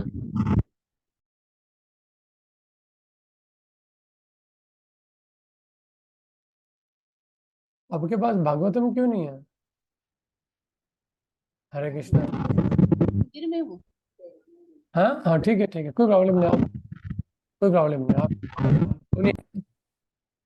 और आपका म्यूट रखिए, बस खोलना मत, क्योंकि उससे पूरा आवाज आ रहा है। ठीक है। हरे कृष्ण प्रभु जी, क्वेश्चन था कि किसने, अर्जुन ने श्राप दिया था क्या अश्वत्थामा को? श्री कृष्ण भगवान ने। अर्जुन कैसे शाप देंगे किसी को? भगवान कृष्ण ने उनका मनी निकाला ना, उनका मनी निकाल के उसको शाप दिया कि तू अभी पूरे कल्प तक ऐसे भटकता रहेगा, तुझे कुछ मुक्ति प्राप्त नहीं होगी। लेकिन अभी वो अश्वत्थामा ने वृंदावन में जाके बरसाना में जाके राधा रानी के शरण प्रकार लिए, तो उसका पाप माफ कर दिया है। अभी वो क्या ऑलरेडी अगले मनवंतर में भगवान ने ऑलरेडी बोला कि वो ये बनेगा, सप्तर्षि बनेगा। क्या बनेगा? सप्तर्षि बनेगा। तो इसलिए ब्राह्मण को दंड कौन दे सकता है? भगवान, या उसके ऊपर कोई ब्राह्मण है वो दंड दे सकता है। वैसे तो कि अश्वत्थामा अभी लेमेंट कर रहे हैं ना, कितना से वो कितना लेमेंट कर रहा है कि मैंने इतना पाप किया, तो पश्चाताप की अग्नि में जल के वो इतना शुद्ध बनेगा कि वो सप्तर्षि बनने वाला है। ठीक है, आगे जाते हैं। इति प्रियाम वल्गु विचित्र जल्पहे सांत्वयित्वाच्युतं मित्रसूतः अन्वाद्रवन्दंशित उग्रधन्वा कपिध्वजो गुरुपुत्रं रथेन। राजेश प्रभु पढ़िए, राजेश केतार प्रभु। हरे कृष्ण प्रभु जी। हाँ पढ़िए। हरे कृष्ण, मेरे पास मराठी है, मराठी पढ़ा तो चलेगा क्या? नहीं, बाकी लोगों को समझेगा नहीं ना। समझेगा, मोस्टली बहुत से लोगों को समझेगा। नहीं, कुछ लोग हिंदी है ना। नहीं सॉरी प्रभु जी, मेरे पास हिंदी नहीं है। नहीं समझेगा प्रभु जी, मराठी नहीं ठीक है, समझेगा। ठीक है, ठीक है, रिलैक्स। ठीक है, ठीक है, ओके अभी ठीक है। एक आशमी, हाँ माता जी पढ़िए आप।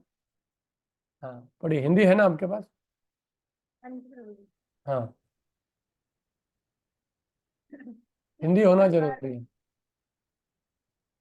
इस प्रकार मित्र तथा सारथी रूप में अच्युत भगवान द्वारा मार्गदर्शित किए जाने वाले अर्जुन ने अपनी प्रियतमा को मीठे कथनों से तुष्ट किया। तब उसने अपना कवच धारण किया और भयानक अस्त्रों शस्त्रों से लैस होकर वह अपने रथ पर चढ़कर अपने गुरु पुत्र अश्वत्थामा का पीछा करने के लिए निकल पड़ा। देखिए, हमें जनरल लगता है क्षत्रिय मतलब क्या, बाण मारेगा, ये करेंगे, लेकिन क्षत्रिय कोई नॉर्मल व्यक्ति होता नहीं है। क्षत्रियो में क्या गुण होते हैं पता है आपको? क्षत्रिय भले 5 विवाह करेगा, लेकिन हर एक स्त्री को अपनी माता मानता, कभी भी किसी स्त्री के ऊपर उसका मन नहीं जाएगा। केवल अपनी जो पत्नी, बस वो 10 शादी करेंगे, लेकिन बाकी हर एक स्त्री को वो माता बोलेंगे, और जिसकी हिम्मत है उसकी हाथ काट देंगे। जैसे शिवाजी महाराज थे, शिवाजी महाराज के राज्य में कोई स्त्री ऐसा 12 बजे जाएंगे तो भी कोई उसको हाथ नहीं लगा सकता। ऐसे क्षत्रिय के हमको बहुत जरूरी है। अरे भरत, शंतनु महाराज जो थे, शंतनु पुत्र भरत, करेक्ट। तब शंतनु घूमते घूमते वो मुनि के आश्रम में गए, तो वहां शकुंतला थी ना। शकुंतला शंतनु का विवाह हुआ नहीं, किसका? भरत का और शंतनु का, शकुंतला का विवाह है। शकुंतला, ठीक है, यस प्रभु जी, शकुंतला और शांतनु महाराज। शांतनु, तो शांतनु महाराज बोले कि मैं तुमसे शादी करने की इच्छा कैसे हो रहा है मुझे, तुम तो एक ब्राह्मण कन्या हो। आपने म्यूट क्यों किया, अनम्यूट क्यों किया? दुष्यंत के साथ शादी हुई थी प्रभु जी शकुंतला की। दुष्यंत, हाँ दुष्यंत, करेक्ट। शंतनु अलग है। दुष्यंत पुत्र भरत है। तो दुष्यंत महाराज क्या बोलते हैं कि मैं आपके साथ विवाह करने का मेरा इच्छा कैसे हो रहा है, ये तो पाप का इच्छा है। मैं क्षत्रिय हूँ और तुम ब्राह्मणी हो, तो ब्राह्मणी तो हमारे लिए माता होती है। ब्राह्मणी क्या होती है? माता होती है ब्राह्मणी। बाद में गाय, अपनी माँ धात्री, ये सब माता होती है। तो मेरे मन में ऐसी पाप की इच्छा हो ही नहीं सकती। आप क्षत्रिय की पुत्री हो। बोले नहीं, मेरे पिताजी तो ये ऋषि है, विश्वामित्र। नहीं, विश्वामित्र थे कि नहीं, दूसरे ऋषि थे। बोले नहीं, ऐसा हो नहीं सकता। जब वो ऋषि आते हैं, विश्वामित्र ही थे प्रभु जी उनके पिता। नहीं, वो आश्रम दूसरे मुनि का था। आश्रम दूसरा मुनि का था, इसलिए वो सोच रहे थे कि मैं ब्राह्मण पुत्र हूँ। तो फिर वो बोलते कि ये पुत्री मुझे विश्वामित्र ने दी, वो जो क्षत्रिय थे, इसलिए ये पुत्री मेरी नहीं है, इसलिए तुम इसके साथ विवाह कर सकते हो। तब दुष्यंत जी ने उनके साथ विवाह किया। मतलब देखिए क्षत्रिय कितना पावरफुल था। बोले मैंने आज तक ऐसा कार्य नहीं किया कि मेरे मन में अधर्म आए, कि मैं एक ब्राह्मण की कन्या से शादी करने का मेरे मन में इच्छा है। मतलब क्या उनका भक्ति है, देखिए। अभी तो ऐसा कोई शक्ति है जो ऐसा बोल सकता है कि मेरे मन में इच्छा भी नहीं आ रही है। ऐसे क्षत्रिय थे जो धर्म का पालन करते थे। अभी कहाँ क्षत्रिय है, कोई है नहीं ना। है? तो जैसे हमें अर्जुन जैसे क्षत्रिय चाहिए। अर्जुन बोल रहे मुझे संन्यास लेना है, लेकिन भगवान बोले नहीं, तुम्हारे लिए संन्यास अच्छा नहीं है, तुम लड़ाई करो। तो हम कभी कभी किसी को बोलेंगे तो जब कर जब कर जब कर, इतना 64 माला कर, 108 माला कर, और वो पागल हो जाता है क्योंकि उसकी कैपेसिटी नहीं। फिर भगवान ने अर्जुन को क्यों नहीं बोला तो 64 माला कर ले, नहीं बोले तू फाइट कर, फाइट। क्योंकि उसका वो स्वभाव नहीं था। क्या नहीं था उसका वो, मैं वो लोग कभी कभी मैड जैसा बिहेव करते, क्योंकि जो आपकी कैपेसिटी नहीं है उसके ऊपर करने की आपकी आवश्यकता नहीं। भक्ति में कुछ डुप्लीकेट काम करने की जरूरत नहीं, जो आप हो वही करो। हम गाइड गलत गाइड करते हैं। हाँ, ये कर, तू ये कर, उसके लिए अभी स्पिरिचुअल सोल्यूशन है, उसको एक मॉडल सोल्यूशन चाहिए, उसको जॉब दे दो। जनरली लोगों में 4 नियमों का पालन क्यों नहीं कर रहे हो? क्योंकि उनको ऑक्यूपेशनल ड्यूटी ठीक से हमने जल्दी से दिया नहीं। हाँ ठीक है, 4 बजे से 9:30 10 बजे तक तुम चैंटिंग करो, भागवत पढ़ो, लेकिन कोई है क्या जो सुबह से 4 बजे से भागवत पढ़ते बैठेगा दिन भर 9 बजे तक? हाँ, बस भागवत पढ़ेगा, ड्यूटी करेगा, ऐसा नहीं है। बहुत कम लोग हो सकते हैं, उसकी आवश्यकता नहीं। भगवान के लिए आप कोई भी कार्य करो, उससे आपका माइंड फिक्स रहेगा। क्या फिक्स रहेगा? माइंड फिक्स रहेगा।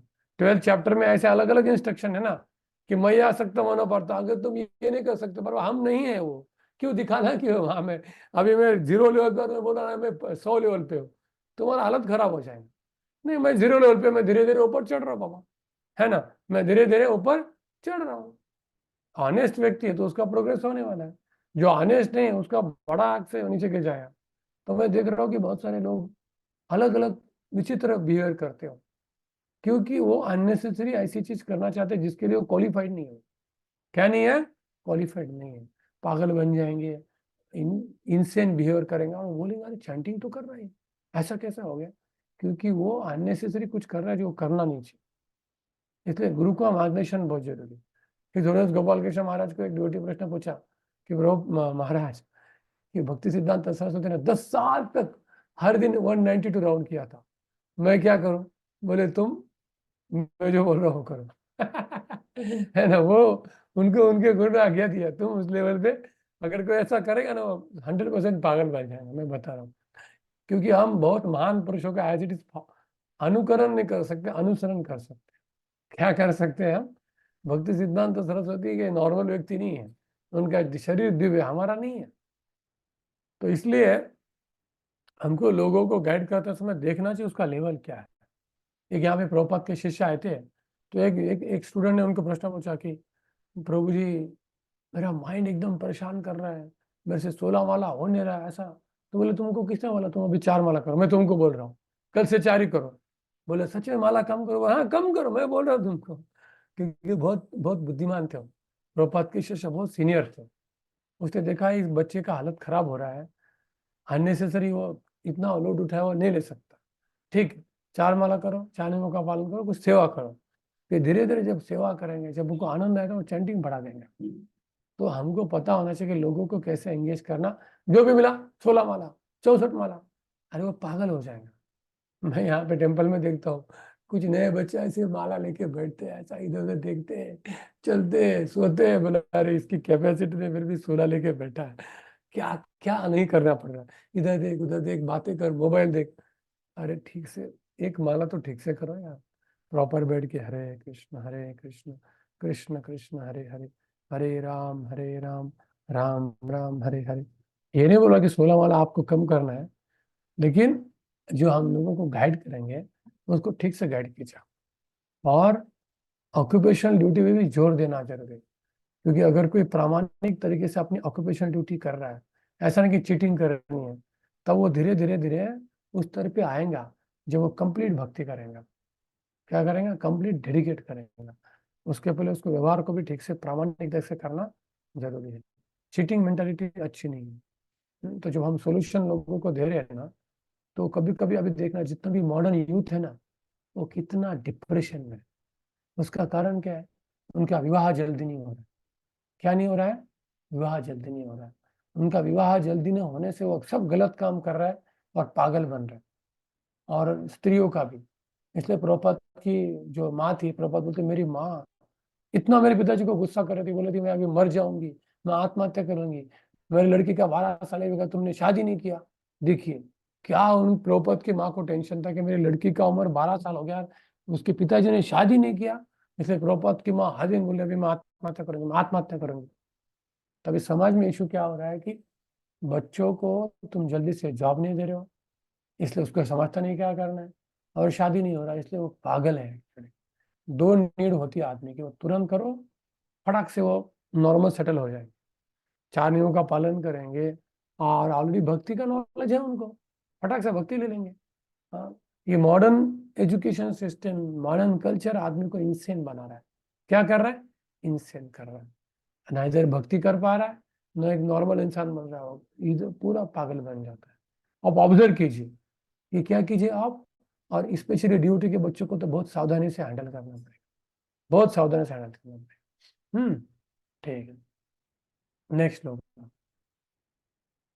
तपाम पतंतम सविलक्ष दूरात कुमार होद्निग्न मनारथेन पराद्रव्य प्राण परिस्फुरित्वा यावत् कमम रुद्र भयाद्य भयाद्यथा का।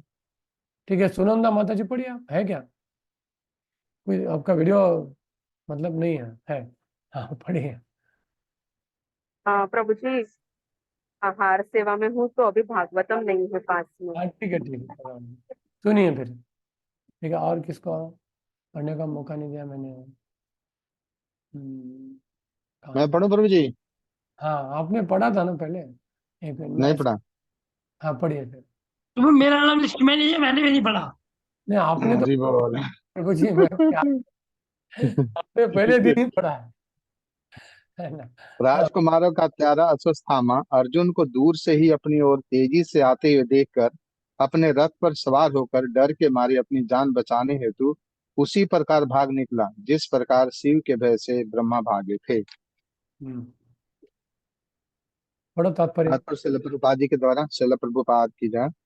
पुराणों की पाठ्य सामग्री के अनुसार क या अर्क के दो संदर्भ मिलते हैं। क का अर्थ ब्रह्मा है, जो एक बार अपनी पुत्री से मोहित होने पर उसका पीछा करने लगे, जिससे शिव कुपित होकर उन्होंने ब्रह्मा का अपने त्रिशूल से आक्रमण कर दिया। ब्रह्मा अपने प्राणों के भय से भाग गए। जहां तक अर्क का संबंध है, वामन पुराण में एक प्रसंग मिलता है। बिंदुमाली नाम का एक असुर था, जिसे एक चमचमाता सुनहरा विमान भेंट में मिला था। उस रथ के सूर्य के पीछे जाने से उसके प्रकाश से रात्रि भाग जाती थी। उसके कारण सूर्यदेव क्रुद्ध हो गए और उन्होंने अपनी प्रखर किरणों से विमान को पिघला डाला। इससे शिव कुपित हो गए और उन्होंने सूर्यदेव पर आक्रमण कर दिया। सूर्यदेव भाग गए और अंत में काशी वाराणसी में गिर पड़े। वह स्थान लोलार्क के नाम से प्रसिद्ध हुआ। ठीक है, अभी मैं जस्ट 5 मिनट का ब्रेक दे रहा हूँ, मैंने ब्रेक नहीं दिया, केवल 5 मिनट का ब्रेक। ठीक है, अभी मेरे घड़ी में 3:30 हुआ है, 3:35 को हम मिलेंगे। हरे कृष्ण। पानी पीना है। श्री भगवान की कृपा के प्रतिनिधि होते हैं। अतएव भौतिक अस्तित्व के जालों में जलता हुआ व्यक्ति स्वरूप शुद्ध गुरु के पारदर्शी माध्यम से ही भगवान की कृपा रूपी वर्षा प्राप्त कर सकता है। गुरु अपनी वाणी द्वारा पीड़ित व्यक्ति के हृदय में प्रवेश करके दिव्य ज्ञान प्रदान कर सकते हैं, जिससे भौतिक संसार की अग्नि शांत हो सकती है। हरे कृष्णा प्रभु, माधव सेवा प्रभु, वो रिकॉर्डिंग चालू कीजिए वापस। सेकंड ऑप्शन है ना उधर से। रिकॉर्डिंग तो मेरे इसमें दिखा रहा है। चालू है, चालू स्टार्ट नहीं, नहीं, यहाँ स्टार्ट पे तो नहीं हुआ, रिकॉर्डिंग दिखा रहा चालू है। कीजिए। यहाँ पे तो दिखा रहा है, अभी वो स्टॉप हो जाएगा रिकॉर्डिंग। यहाँ पे तो मेरे तरफ बोल रहा है स्टॉप रिकॉर्डिंग, पॉज रिकॉर्डिंग। हाँ तो पॉज चल भी रहा कर है ना लीजिए। इसका? रिकॉर्डिंग चालू है। नहीं, पॉज नहीं, ब्लिंकिंग नहीं हो रहा है वो रिकॉर्डिंग। अरे यहाँ पे मेरे को ऊपर मैसेज आ रहा है रिकॉर्डिंग चालू है करके। हाँ, क्योंकि अगर मैं इसको चेक कर रहा हूँ तो वो बोल रहा है पॉज करना है कि आपको स्टॉप करना है, तो मुझे तो दोनों नहीं करना, रिकॉर्डिंग चालू रखना है। चालू है रिकॉर्डिंग। ठीक है, ठीक। ओके, तो यहाँ पे प्रभुपाद जी भगवान के बारे में बोल रहे हैं और बाद में बोलते कि ये भौतिक संसार जंगल में धगधगते दावाल नमल के समान है, जिससे भगवान श्री कृष्ण की कृपा से बुझा जा सकता, बराबर है। लेकिन श्री कृष्ण की कृपा इस भौतिक जगत में कैसे आती है? गुरु के द्वारा आती है। संसार दावा नललीड लोका त्राणाय कारुण्य घना घनात्म। भगवान के बादल मतलब कौन है? श्री गुरु। भगवान श्री गुरु को भेज के इस जो जीवात्मा है, जो इस संसार के दावानल में फंसा है, उसको क्या कर रहे हैं? बादलों की वर्षा दे रहे हैं, आह्लाददायी, प्रहलाद आह्लाददायी। ठीक है, अभी वापस अर्जुन क्या बोलते हैं आगे है? त्वमाद्य पुरुष हरे साक्षात् कृष्ण प्रभु जी। ईश। हरे कृष्ण, दंडवत प्रणाम प्रभु जी। इस श्लोक में एक बहुत अच्छा है कि कृष्ण सर्वशक्तिमान है और भक्तों की निर्भयता के कारण स्वरूप ही भगवत भक्त सदैव निर्भय रहते हैं। बहुत अच्छा लगता है, इसने स्पष्ट किया है ना ये कि भक्त बराबर कैसे है, निर्भय रह सकता है। क्योंकि भगवान निर्भय है ना, और वो हाँ उन पे डिपेंड है, हाँ। इसलिए निर्भय है। इसलिए उनका नाम अभय चरण अरविंद है, हरि जिसको कोई बोल। भय नहीं, और वो जिस दूसरे को भी अभय दे सकते हैं जो उनकी शरण में जाएंगे। अगर प्रभुपाद जी को एक भक्त ने पूछा था, Prabhupada maya is troubling me, Prabhupada से where is the maya, I will kick the maya with my boot, you don't ऐसे प्रभुपाद जी कभी कभी ऐसे फाइटर जैसे बात करेंगे, क्षत्रिय जैसे कि लोग डर जाते थे। ऐसा स्पिरिट था ना, क्योंकि भगवान की भक्ति कर रहे हैं तो भगवान के अंदर क्षत्रिय स्पिरिट भी है, एक माता का प्रेम भी है, वो सब भक्त के अंदर गुल आ जाते कभी कभी, है ना। त्वमाद्य पुरुष साक्षात् ईश्वर प्रकृते परः मायां युधस्य चित शक्त्या कैवल्ये स्थित आत्मनि। जगदीश विवाह पढ़िए अभी। हरे कृष्ण गुरु जी।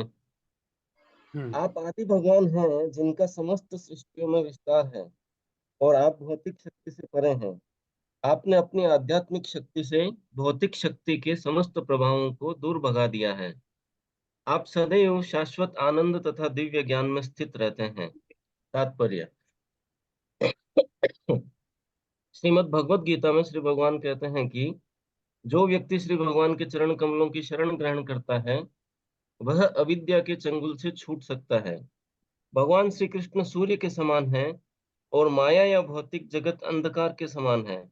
जहां जहां सूर्य का प्रकाश जाता है वहां वहां से अंधकार या अज्ञान तुरंत दूर हो जाता है। यहाँ पर अज्ञान के संसार से निकलने का सर्वश्रेष्ठ उपाय सुझाया गया है। यहाँ पर श्री भगवान को आदि परमेश्वर कहा गया है। उन्हीं से अन्य समस्त अवतारों का विस्तार होता है। सर्वव्यापी भगवान श्री विष्णु भगवान श्री कृष्ण के पूर्ण अंश या विस्तार हैं। श्री भगवान अपनी नाना प्रकार की शक्तियों सहित ईश्वर तथा जीवों के असंख्य रूपों में अपना विस्तार करते हैं। लेकिन श्री कृष्ण मूल आदि भगवान हैं, जिनसे प्रत्येक वस्तु का उद्भव होता है। इस दृश्य जगत में श्री भगवान का जो सर्वव्यापी रूप दिखाई पड़ता है वह भी श्री भगवान की ही आंशिक अभिव्यक्ति है। अतएव परमात्मा श्री भगवान में ही सन्निहित हैं। वे पूर्ण पुरुषोत्तम भगवान हैं। उन्हें भौतिक जगत के कर्मों तथा फलों से कोई सरोकार नहीं होता, क्योंकि वे भौतिक सृष्टि से सर्वथा परे हैं। अंधकार सूर्य का विकृत या उल्टा रूप है। अतएव अंधकार का अस्तित्व सूर्य के अस्तित्व पर निर्भर करता है, लेकिन सूर्य में अंधकार का नामो निशान नहीं होता। जिस प्रकार सूर्य केवल प्रकाश से ओतप्रोत होता है, उसी प्रकार श्री भगवान इस भौतिक जगत से परे रहकर आनंद से ओतप्रोत रहते हैं। वे न केवल आनंद से परिपूर्ण हैं, अपितु दिव्य विविधताओं से भी ओतप्रोत हैं। दिव्यता तनिक भी निष्क्रिय नहीं है, बल्कि गतिशील विविधता से युक्त है। वे भौतिक प्रकृति से भिन्न हैं, क्योंकि भौतिक प्रकृति 3 गुणों के कारण जटिल बनी रहती है। वे परम या प्रधान हैं, अतः वे पूर्ण हैं। उनकी अनेक शक्तियां हैं और वे अपनी विविध शक्तियों द्वारा संसार का सृजन, पालन तथा संहार करते हैं। लेकिन उनके अपने धाम में सब कुछ सनातन तथा पूर्ण है। यह संसार केवल शक्तियों या शक्तिशाली प्रतिनिधियों द्वारा संचालित न होकर सर्वशक्तिमान द्वारा उनकी समस्त शक्तियों सहित संचालित होता है। अर्जुन ऐसा क्यों बोल रहे हैं? क्योंकि वो बोले कि भगवान समस्त सृष्टि में विस्तार और आप भौतिक शक्ति से परे है, आपने अपनी आध्यात्मिक शक्ति से भौतिक शक्ति के समस्त प्रभाव को दूर भगा दिया। आप सदैव शाश्वत आनंद तथा दिव्य ज्ञान में स्थित है। आपने अपनी आध्यात्मिक शक्ति से भौतिक शक्ति के समस्त प्रभाव को दूर भगा दिया है। मतलब ये जो भी प्रकाश वगैरह आ रहा है ये आपको सब पता है और किसी को पता नहीं है। सिमिलरली जब उत्तरा के पेट में ब्रह्मास्त्र गया था तो उत्तरा भागते भागते बाहर आई। उसके सामने उसके अर्जुन खड़े थे, भीम खड़े थे, लेकिन उसने किसी को भी शरण मांगी नहीं, भगवान को मांगा। कृष्ण कृष्ण महाभाव, क्योंकि उसको पता है कि भगवान के ऊपर कोई नहीं हो सकता है। तो ये होता है भक्त। उत्तरा को पता है कि केवल श्री कृष्ण ही बचा सकते हैं। यहाँ पे अर्जुन को तो डिफॉल्ट पता है। हाँ, मतलब कितना भी डिफिकल्टी आने के बाद हमें डगमगाना नहीं चाहिए। हमें भगवान का स्मरण को कभी छोड़ना नहीं चाहिए। भगवान का स्मरण बहुत महत्वपूर्ण है, खुशी हो या दुख हो, लेकिन हमें हमेशा भगवान को याद करना। स एव जीवलोकस्य माया मोहित चेतसः विदत्से स्वेन वीर्येण श्रेयो धर्मादिलक्षणम। द्वैपायन व्यास प्रभु जी पढ़िए, आप पढ़ पाएंगे? हरे कृष्णा दंडवत प्रणाम। और हाँ पढ़िए भी प्रभु। आप भौतिक शक्ति माया के कार्य क्षेत्र से परे हैं, फिर भी आप बुद्ध जीवों के परम कल्याण के लिए धर्म इत्यादि से लक्षित मोक्ष के चारों सिद्धांतों का पालन करते हैं। तात्पर्य, भगवान श्री कृष्ण अपनी ऐच्छिक कृपा से इस दृश्य जगत में प्रकृति के भौतिक गुणों से अप्रभावित रहकर अवतरित होते हैं। ये शाश्वत रूप से भौतिक जगत से परे हैं। ये अपनी बहुत और ऐच्छिकी कृपावश ही माया द्वारा मोहित पतित जीवों के द्वार उद्धार हेतु अवतरित होते हैं। ये जीव माया द्वारा दबोचे जाते हैं और झूठे वाहनों की झांसे से इसका भोग करना चाहते हैं। यद्यपि सच्चाई तो ये है कि जीव भोग करने में असमर्थ है। वो तो श्री भगवान का नित्य दास है। जब वो अपनी इस शक्ति से भूल जाता है तो भौतिक जगत का भोग करने की सोचता है, किंतु वास्तव में वो भ्रम में होता है। श्री भगवान इसी झूठी भोग धारणा के नष्ट करने और बद्ध जीवों का उद्धार करके उन्हें अपने धाम ले जाने हेतु अवतरित होते हैं। प्रत्येक आत्माओं के लिए श्री भगवान का यही सर्व करुणामय स्वभाव है।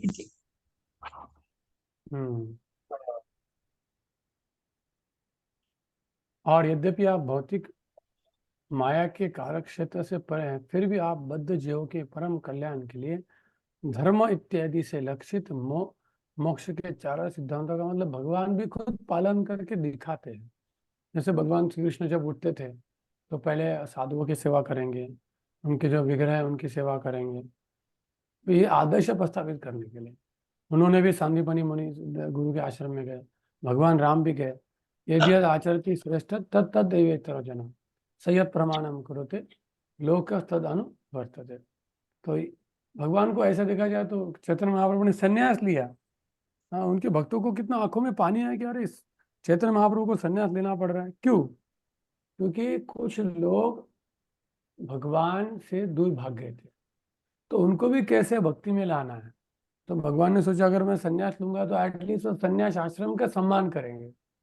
और वही हुआ, जब चैतन्य महाप्रभु ने संन्यास लिया तो जो ऐसे पापी लोग थे, दम्भी लोग थे, उन्होंने सोचा अरे इस निमाई ने संन्यास लिया, फिर उन्होंने नमस्कार किया सन्यासी को, और इसलिए उनको क्या हो गया, भगवान का कृपा प्राप्त हो गया। तो ये सब क्यों? जीवात्मा के बारे में चिंतन कर रहे हैं भगवान। हर एक जीवात्मा के बारे में भगवान क्या कर रहे हैं? चिंतन कर रहे हैं। तश्चायं चावतारस्ते भुवो भारजिहीर्षया स्वानां च अनन्य भावानां अनुत्थानाय चास्कृतः। राघवेंद्र प्रभु पढ़िए आप।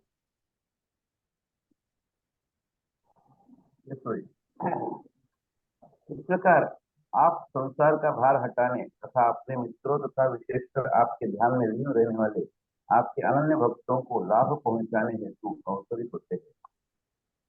तात्पर्य, ऐसा प्रतीत होता है कि श्री भगवान अपने भक्तों का पक्षपात करते हैं।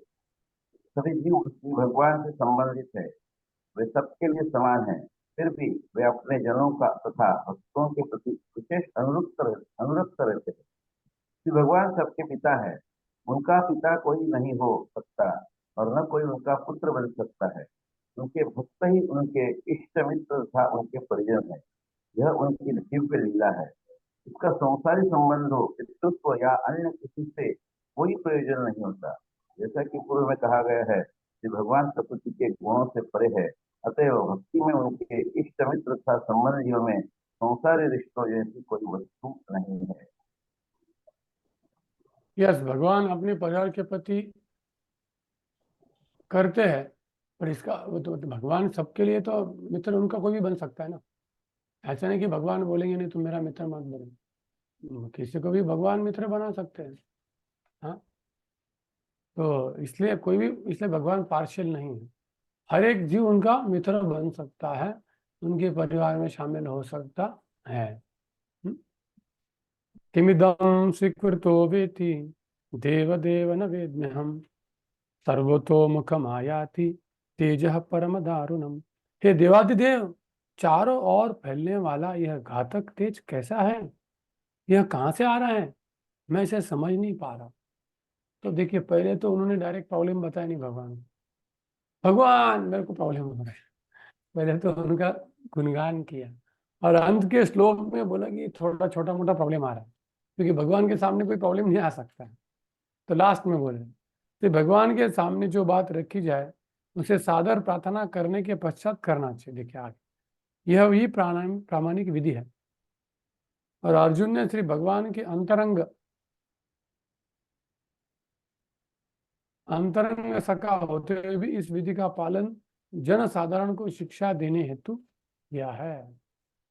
हाँ, अरे बार बार भक्त कैसे बाहर जाके उनको एडमिट करना पड़ रहा है। मैंने तो सिक्योरिटी हटा दिया। एक मिनट, वेटिंग रूम तो एनेबल किया नहीं मैंने।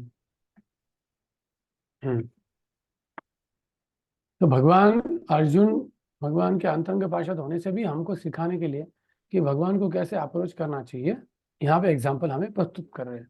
ठीक, श्री भगवान उवाच हरे कृष्ण प्रभु जी, हाँ एक प्रश्न पूछें क्या? हाँ पूछे। ये पहले वाला प्रश्न था, पहले वाला जो श्लोक था ना प्रभु जी, 25 नंबर, इसमें देखिए सिर्फ भगवान प्रकृति के गुणों से परे हैं, अतः भक्ति में उनके इष्ट मित्र संबंधियों में संसारी रिश्तों जैसी कोई वस्तु नहीं। थोड़ा सा इसको बताते। कौन सा 25 क्या? हाँ 25 का लास्ट पैराग्राफ। ओके, जैसा कि पूर्व में कहा गया कि श्री भगवान पृथ्वी के गुणों से परे हैं, अतः भक्ति में उनके इष्ट मित्र तथा संबंधियों में संसारी रिश्तों जैसी कोई वस्तु नहीं है। तो इसमें क्या सिंपल है, जैसे कोई बोले यहाँ भगवान कुंती से प्रेम कर रहा है क्योंकि उसकी बुआ है, पांडव से प्रेम कर रहे हैं, ऐसा कुछ नहीं है। वो किसी से भी प्रेम कर सकते हैं, प्रहलाद से भी प्रेम कर रहे हो तो असुर पुत्र है। तो ये यहाँ पे प्रभुपाद जी समझा रहे, हर एक जीवात्मा उन्हीं का रिश्तेदारी है, हम भूल गए बस, और कुछ नहीं है ना। ठीक है, प्रहलाद का भी भगवान ने पालन किया, वो असुर का पुत्र होते हुए भी। हाँ, ऐसा नहीं कि नहीं। इवन जो बकासुर है, बकासुर को पूतना है, पूतना तो राक्षस थी, लेकिन उसने थोड़ी देर सोचा था कि मैं भगवान कृष्ण को मेरा दूध पिलाऊंगी। ये कितना सुंदर बालक है। ये केवल उसने छोटी इच्छा प्रकट की थी। वो छोटी इच्छा प्रकट करने से ही भगवान ने क्या किया, उसका पूरा विष निकाल दिया और उसको अपने धात्री का पद भी प्रदान किया। तो भगवान एक असुर को भी अगर अपना भक्ति दे रहे तो फिर उनके भक्तों को क्यों नहीं देंगे, है ना। ये यहाँ पे बताया, ठीक है। वे हो गए। श्री भगवान उवाच वेत्तेदं द्रोणपुत्रस्य ब्राह्ममस्त्रं प्रदर्शितं नैवासो वेद संहारं प्राणबाध उपस्थिते। तो पूर्ण पुरुषोत्तम भगवान ने कहा, मुझे यह जान लो कि यह द्रोण पुत्र का कार्य है। और उसने आणविक शक्ति के मंत्र का प्रहार किया है और वही नहीं जानता है कि उसके तेज को कैसे लौटाया जाए। उसने निरुपाय होकर आसन्न मृत्यु के भय से ऐसा किया है। शांति प्रभु तुम्हें पढ़िए, आप पढ़िए, है ना। अब ब्रह्मास्त्र आधुनिक हथियार के समान है। इसका संचालन परमाणु ऊर्जा से किया जाता है।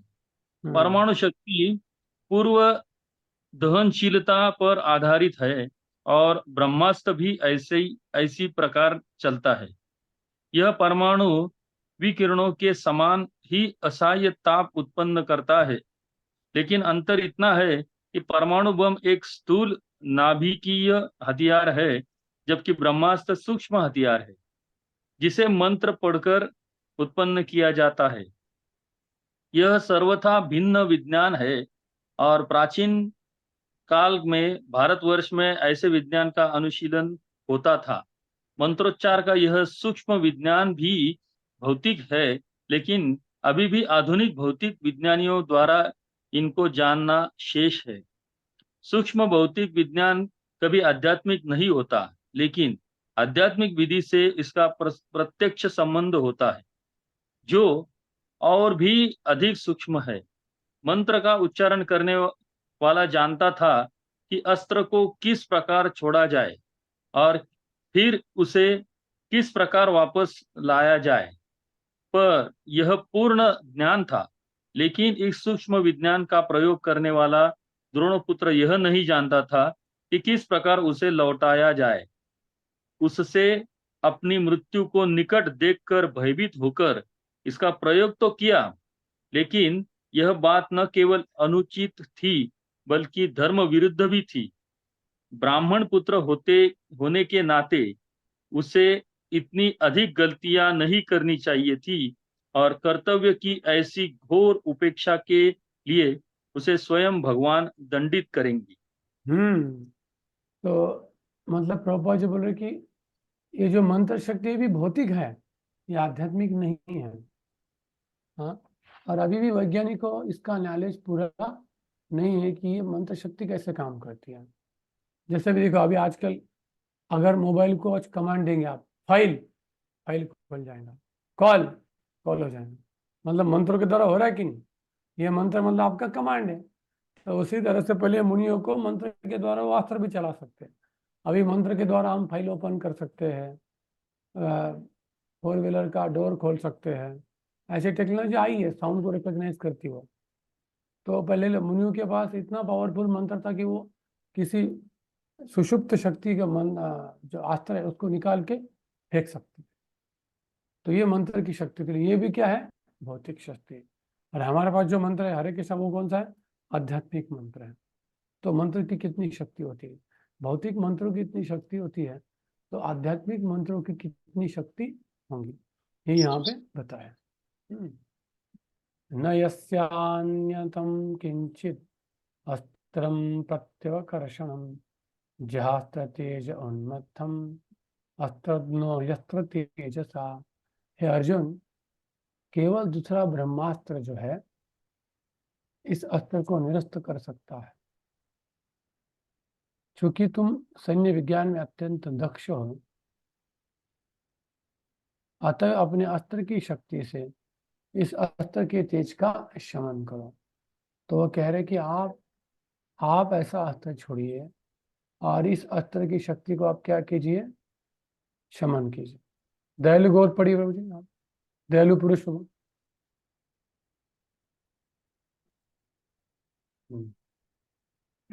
परमाणु बमों के प्रभाव को निरस्त करने वाला कोई प्रति अस्त्र नहीं है, लेकिन सूक्ष्म विज्ञान द्वारा ब्रह्मास्त्र के प्रभाव को निरस्त किया जा सकता है। और उन दिनों जो मनुष्य सैन्य विज्ञान में दक्ष होते थे, वे ब्रह्मास्त्र को निरस्त कर सकते थे। द्रोण पुत्र इस अस्त्र को निरस्त करने की कला नहीं जानता था, अतएव अर्जुन को अपने अस्त्र से इसे निरस्त करने का आदेश मिला।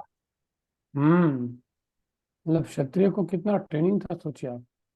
उनको कितना मंत्रों का पठन करना पड़ता था। गुरुकुल में जाते थे और इतना मंत्रों का पठन करते थे वो लोग। प्रॉपर मंत्रों का पठन करना, साधना का पालन करना, और उसके कारण उनके अंदर इतनी शक्ति थी। क्षत्रिय के अंदर भी बहुत ज्यादा शक्ति थी। ठीक। सूत उवाच श्रुत्वा भगवता प्रोक्तम फाल्गुना परवीरः पृष्ठापस्तं परिक्रम्य ब्राह्मं ब्रह्मास्त्रं संददे। श्री सुत गोस्वामी ने कहा। श्री भगवान से यह सुनकर अर्जुन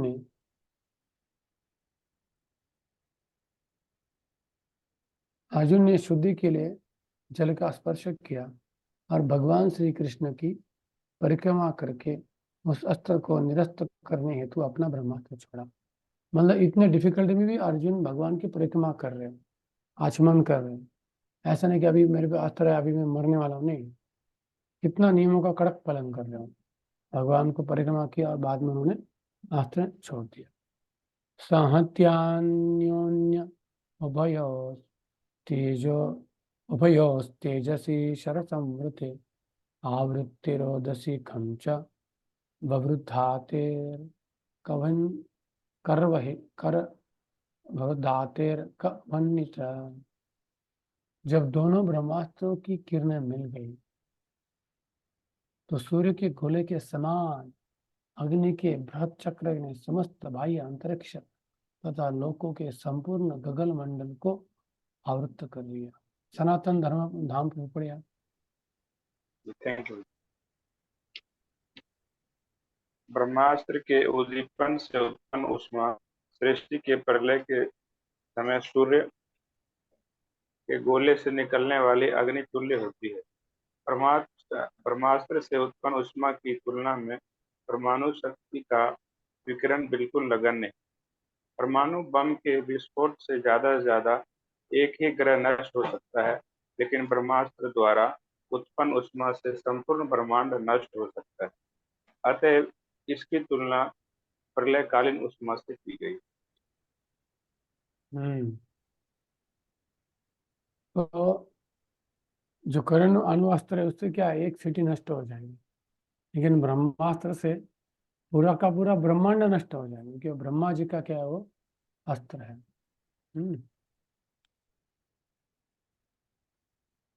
दृष्टास्त्र तेजस्तु तयोस्त्री लोकान् प्रदहन्मतः दह्यमाना प्रजा सर्वा सामर्थक सम्मसत्। मदन मनोहर प्रभु पढ़ी पा। हरिबोल। उन अस्त्रों की सम्मिलित अग्नि से तीनों लोगों के सारे लोग जल भुन गए।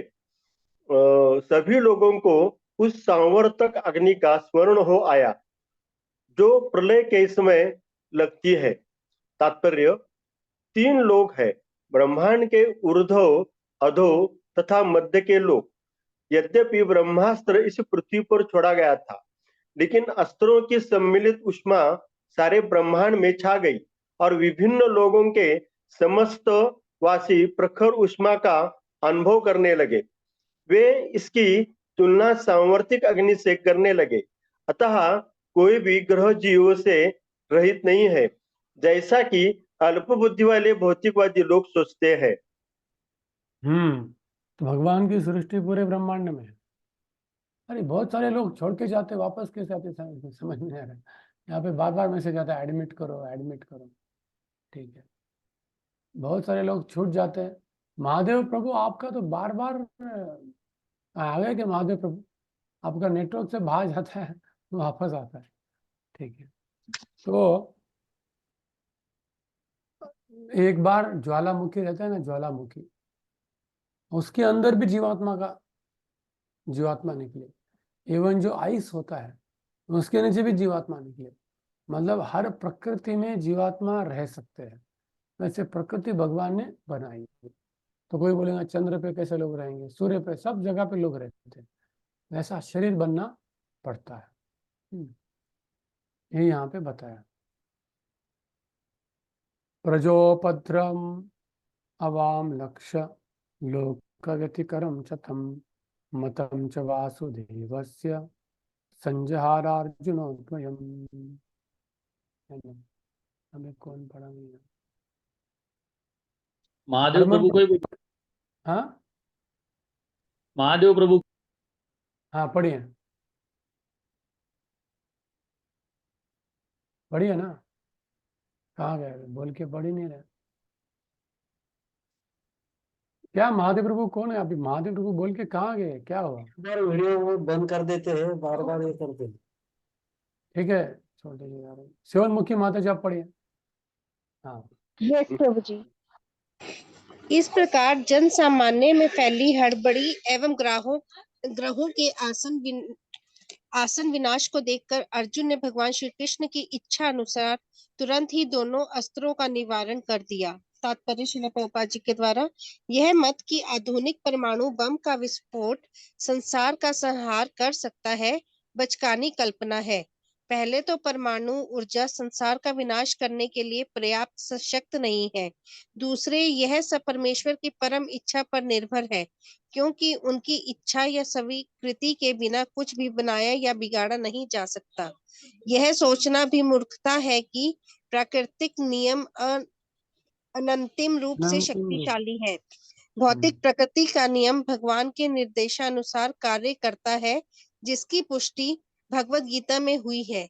उसमें भगवान कहते हैं कि प्राकृतिक नियम उनके अधीक्षण में कार्य करते हैं। इस संसार का संहार भगवान की ही इच्छा से हो सकता है, छोटे मोटे राजनेताओं की सनक से नहीं।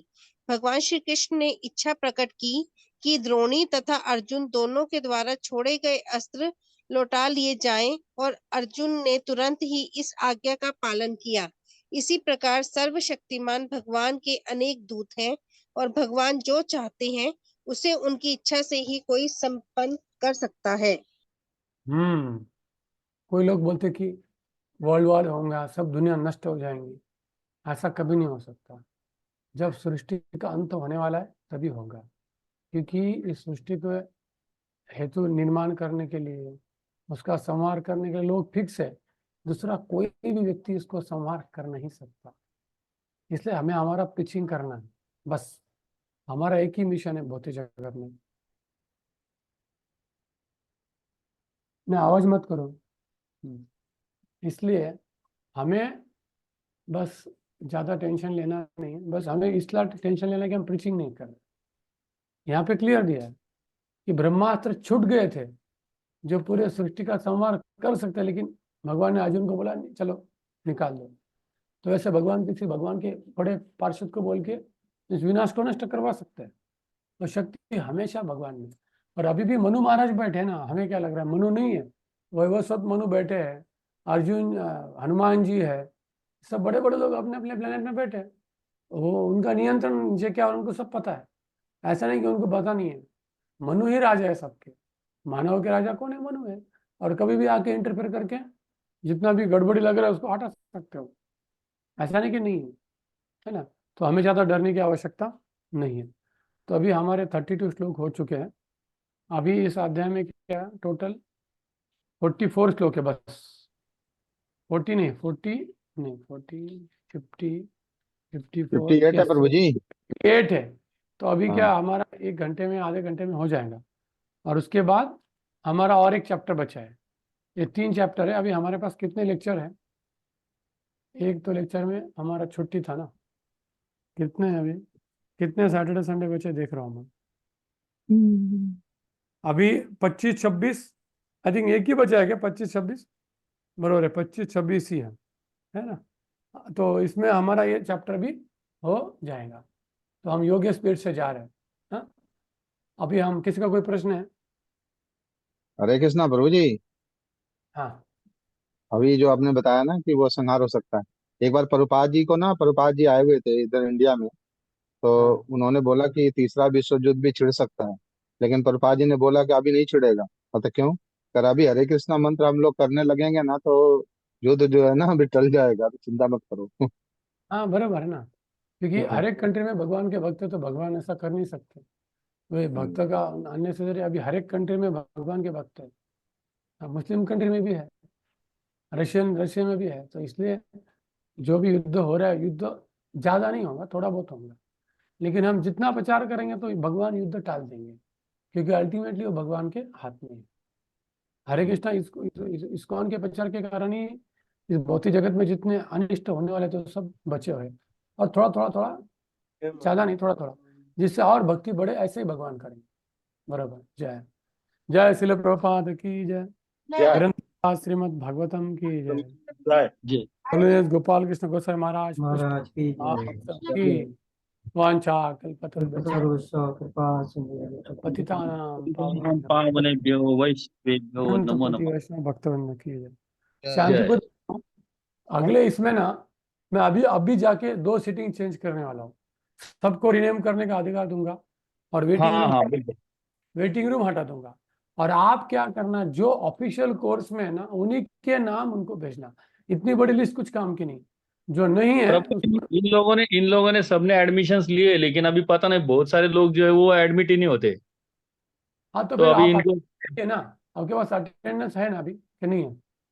हाँ अच्छा, मेरा है, नाम लिख लेकिन जिनका नाम नहीं है उसमें अभी वो ऐड करने के लिए बोला हूँ मैं अभी हाँ ग्रुप में। और जिनका अभी जो अटेंड ही नहीं करते फिर अभी उनको लीव इट कर देता हूँ फिर। हाँ, क्योंकि हमें इधर मुझे क्या है, एक बार सबको नंबर दिया ना तो फिर हमें पता चलता है भाई कौन सा नंबर है कौन सा नहीं है, खट खट खट किसने पढ़ा है प्रभु नंबर। अभी एडमिशन तो 65-70 लोगों ने लिया है अभी रहते, लेकिन 35-38-40 जा रहा में नहीं ऐसे। अभी देखो, अभी जैसे टोटल 29 है, इसमें 2-2 लोग भी बैठे हैं ना, तो 2-2 भी काउंट करेंगे तो ऑलमोस्ट 50 के ऊपर रहेगा। हर एक विंडो में जो 2-2 लोग तो दिख ही रहे। 60 के आसपास है। हाँ हाँ 50 है, ऐसा नहीं कि नहीं हाँ है। और 60 दोनों 67 वगैरह हो गया है।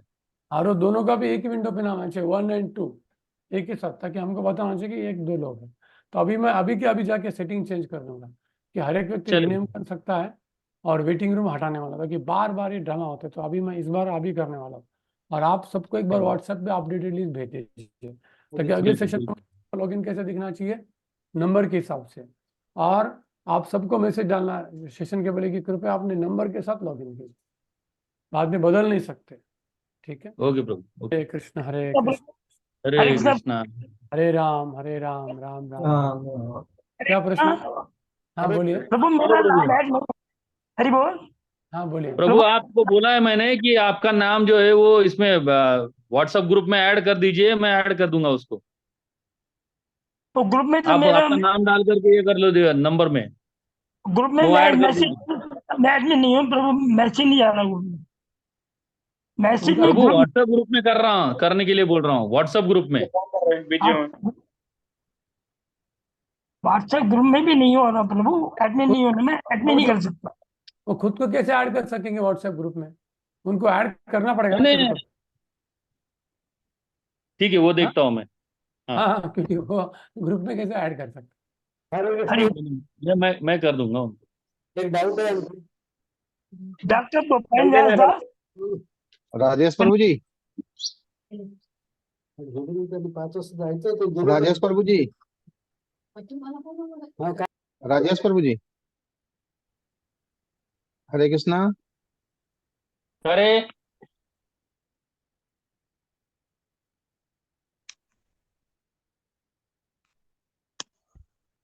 हेलो हरे कृष्णा।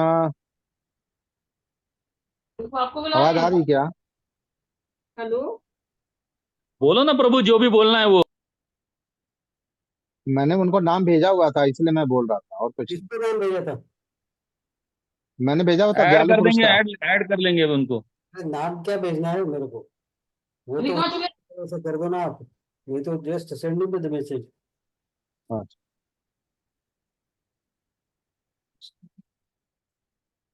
भाषा